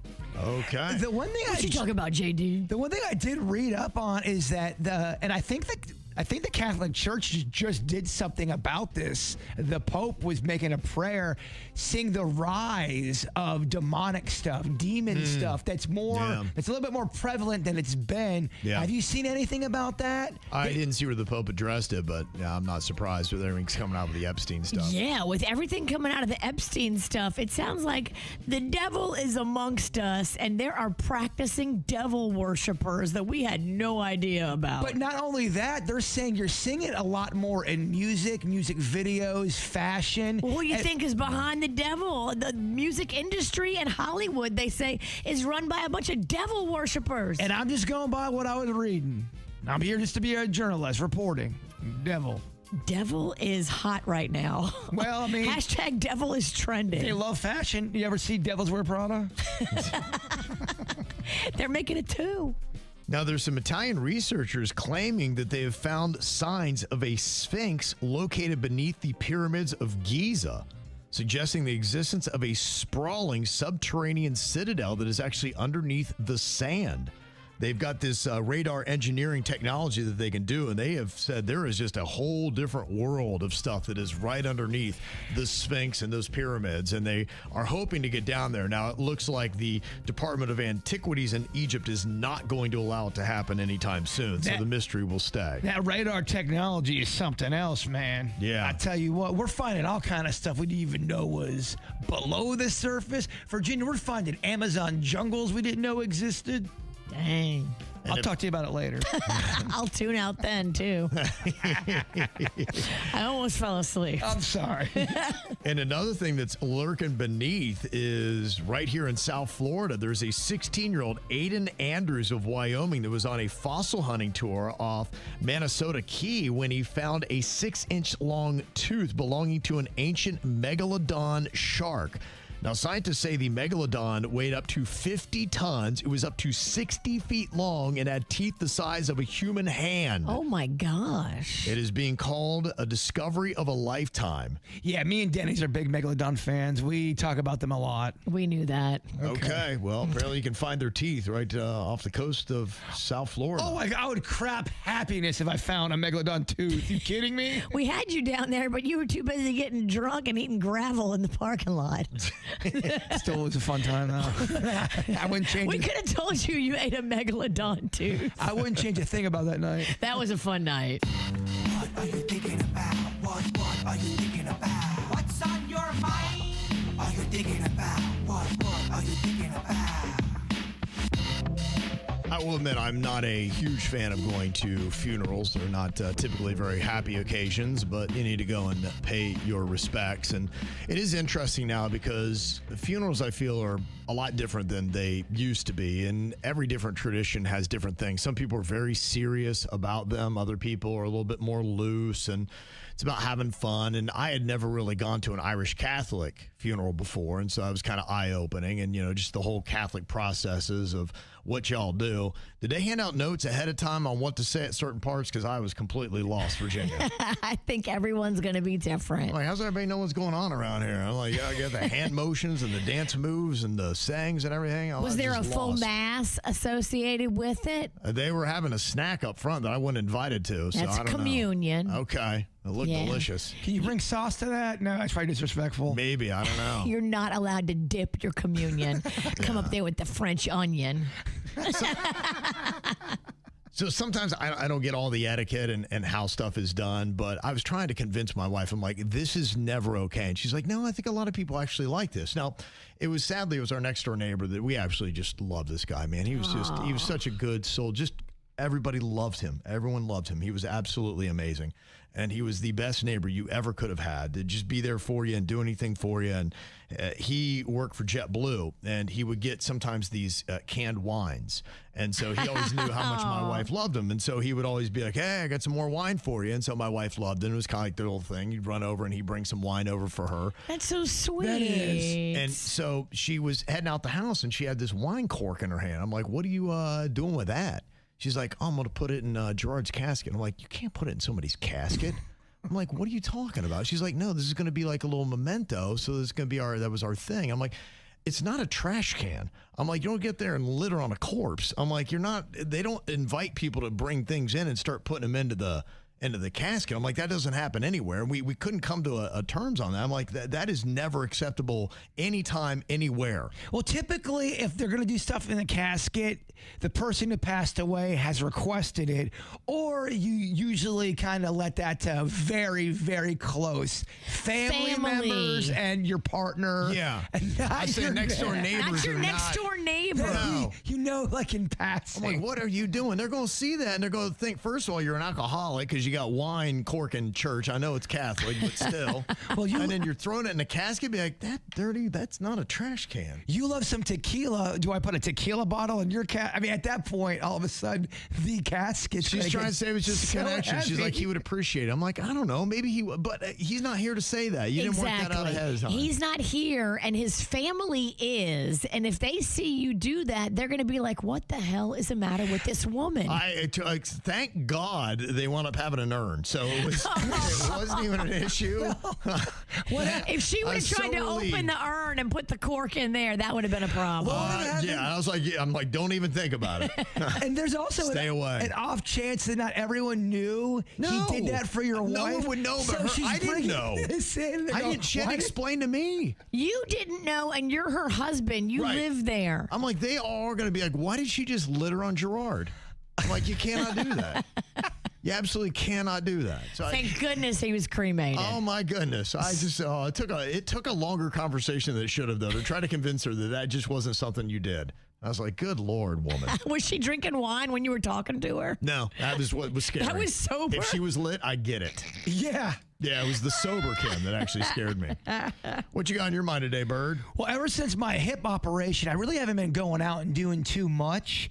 And if you are not moving around, I mean, I've been walking and doing all my physical therapy, but I haven't been going out in the wild. And Friday night, I really got to go out again. Okay. And me and my boys went to Sicilian Oven, the pizza place that is our partner now. We had so much dang fun. It was awesome just to kind of throw the hair back and chill. They were so nice, and they brought us out all these dishes, explained the dishes. Oh, I love that. I love their pizza. It's great pizza. I can't believe how good their salad is. They were saying it's. I think it might be their number one selling item. I have to get this. Their salad. Everybody at the table goes, "Oh my gosh, I can't believe how good the salad is." I love a salad. Which one was it? It's got chickpeas in it. It's got their house dressing, like a vinaigrette. Ooh. It was really, really good, to the point where even Denny's goes, "I cannot believe this salad." He was losing his mind. Yeah, to see Denny's that jacked up. But it also just was nice just to be around, going out with people. It was fun. And we thought the food was so good, I ended up getting more for my girlfriend Honeyface on Sunday. You got DoorDash. Yeah, I ordered it in. Yeah, we got it. So we had a great time. Thank you to Sicilian Oven. I want to do more stuff with KVJ Nation out there and do a little party. Well, I think Captain Crust is coming out of retirement very soon. Yes, Captain Crust just got to get his leg in that outfit. We're so close to getting in that spandex. Okay. Well, you better tell him to hurry up because we're ready. I know. Captain Crust is still a little injured. Okay. But he can eat. He can eat. Oh, we know. He can get down. I'm proud of him, though, and he's working in some salad. My only problem, I took so much footage. You ever do that? Sometimes you get so jacked up and you take so much footage. Yeah. So I've got like 40 minutes of, like, I gotta really trim that down a bit. How can I edit this down to a minute 30? We might have 5 videos. Okay. I love that. What you got on your mind today, Virginia? Well, the girls up at FSU were telling me the funniest story.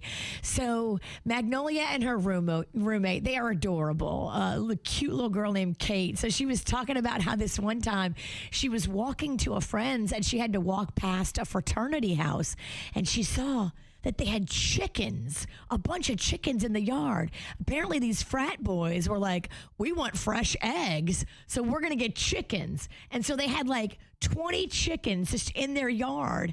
And Kate, who is really stunningly beautiful, goes up to the frat house and she's like, can I borrow one of your chickens? I want to bring it to a party. And they were like, yeah, sure. Just make sure you bring it back. So she did. She took their chicken to a party and then brought it back at the end of the night. Okay. She was showing us pictures of her partying with this chicken. Party the chicken's chicken. Like, the chicken just hangs out, huh? Chicken was just hanging out with her.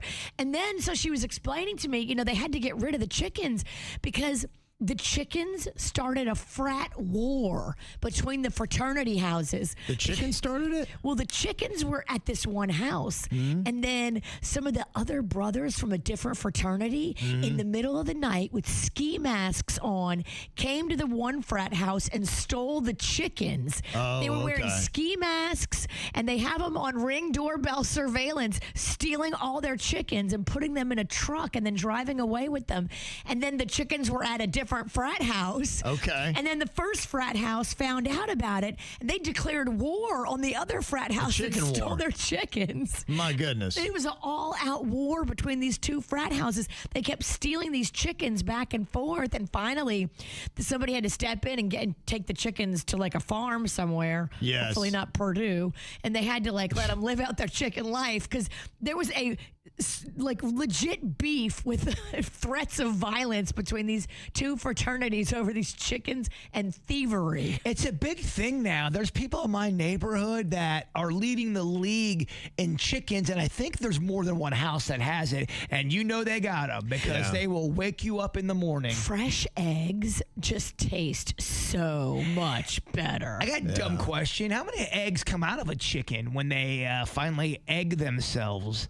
It depends, but you get a pretty good amount. I was actually talking to a family in Stewart a couple weekends ago, and they've got chickens, and they were talking about how amazing they are. And I guess if they don't get wet, you can actually just leave them right on the counter, and they don't need to be refrigerated. Yeah. And they said, they're fantastic, and they get so many eggs, they're giving them out to their neighbors, and there's just so many eggs on the street now. They just have an overflow of eggs. If you don't clean them off, I think that's how you're supposed to give them to people. Yeah, because my girlfriend was giving them to me, and they still had like feathers on them and stuff. No, I'm good. And then right before you're about to cook it, you rinse it off and all that. Mm-hmm. Okay. But you just leave it like it's out in the wild, and it's fine. Right.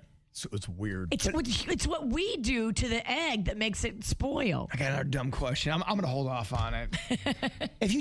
I'll ask it. If you took those eggs and you just brought them in your kitchen and just left them alone, there's no way they could hatch, right? Because you need the thing to lay on them.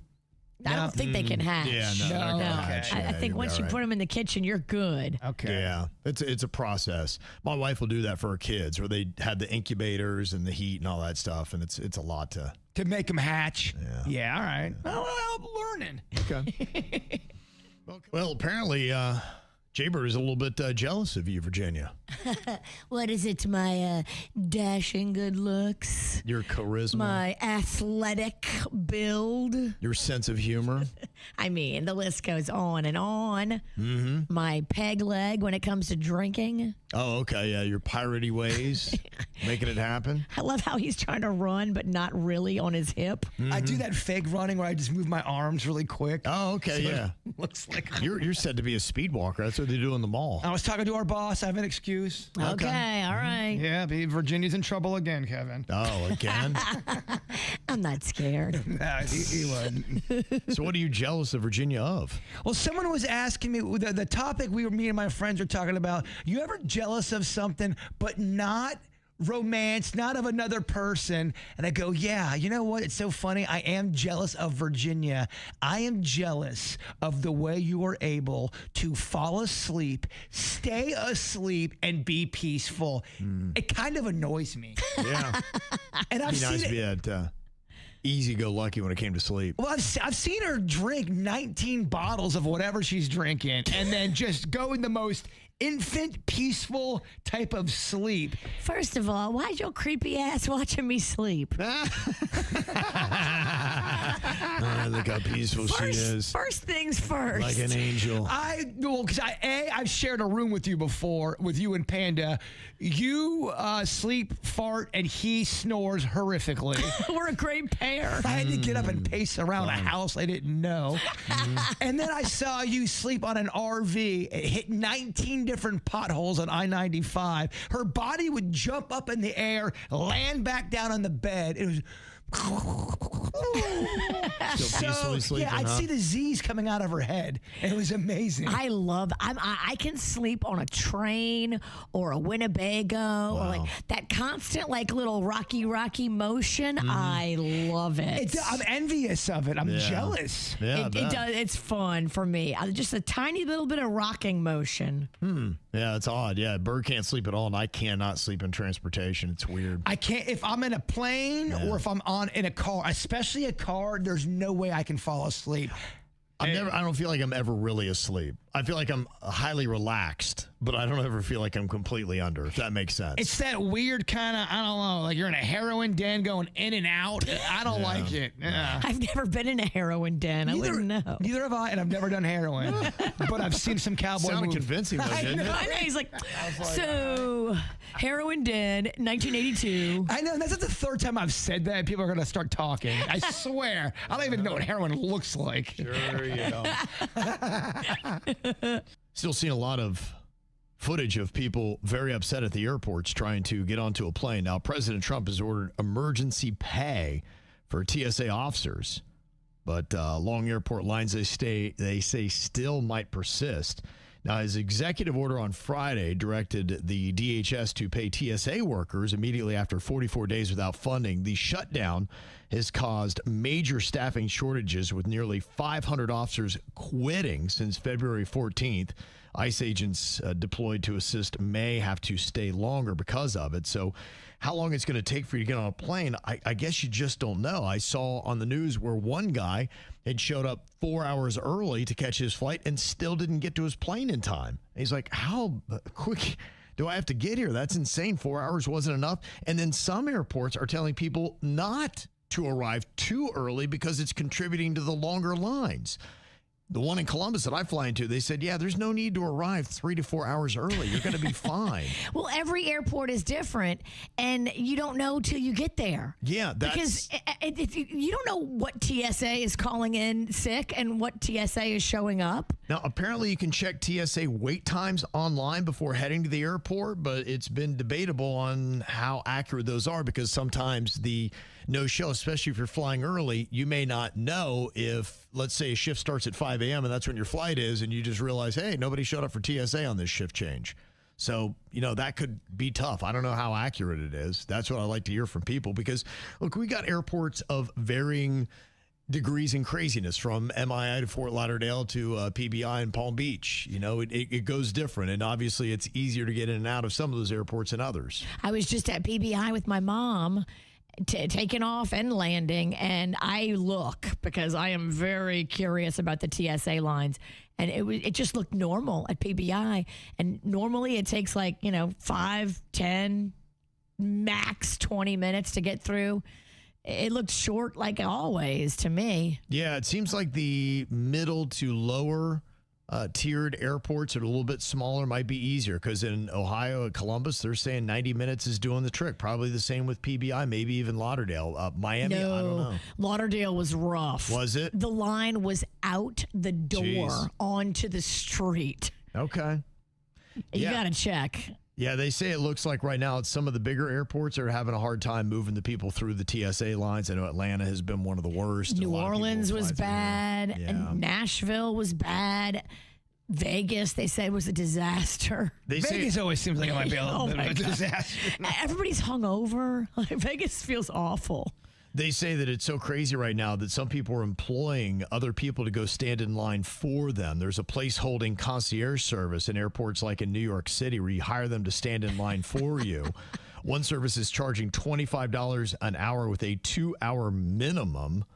Another person said that they're willing to travel to several airports to stand in line, but you got to pay them in advance, anywhere from $600 to $1,200, depending upon how far away the airport is. That's insane. Are you okay with that concept? Let's say you're in the back of that person, and then the whole time you think they're in line, and then someone switches out with them. I can see some people being annoyed, although it really is the same thing. Yeah, I don't have nothing to say. I got no issues. I'm not saying nothing to a stranger out in public and getting lippy and inserting myself into their situation. Because some of these airport videos, I mean, they are crazy. People are getting lippy, and people are putting their nose in other people's problems, and you just be doing yourself a big favor by not inserting yourself into somebody else's drama at the airport. The way it is going with flying, the last thing you want to do is rock the boat when it comes to walking through TSA.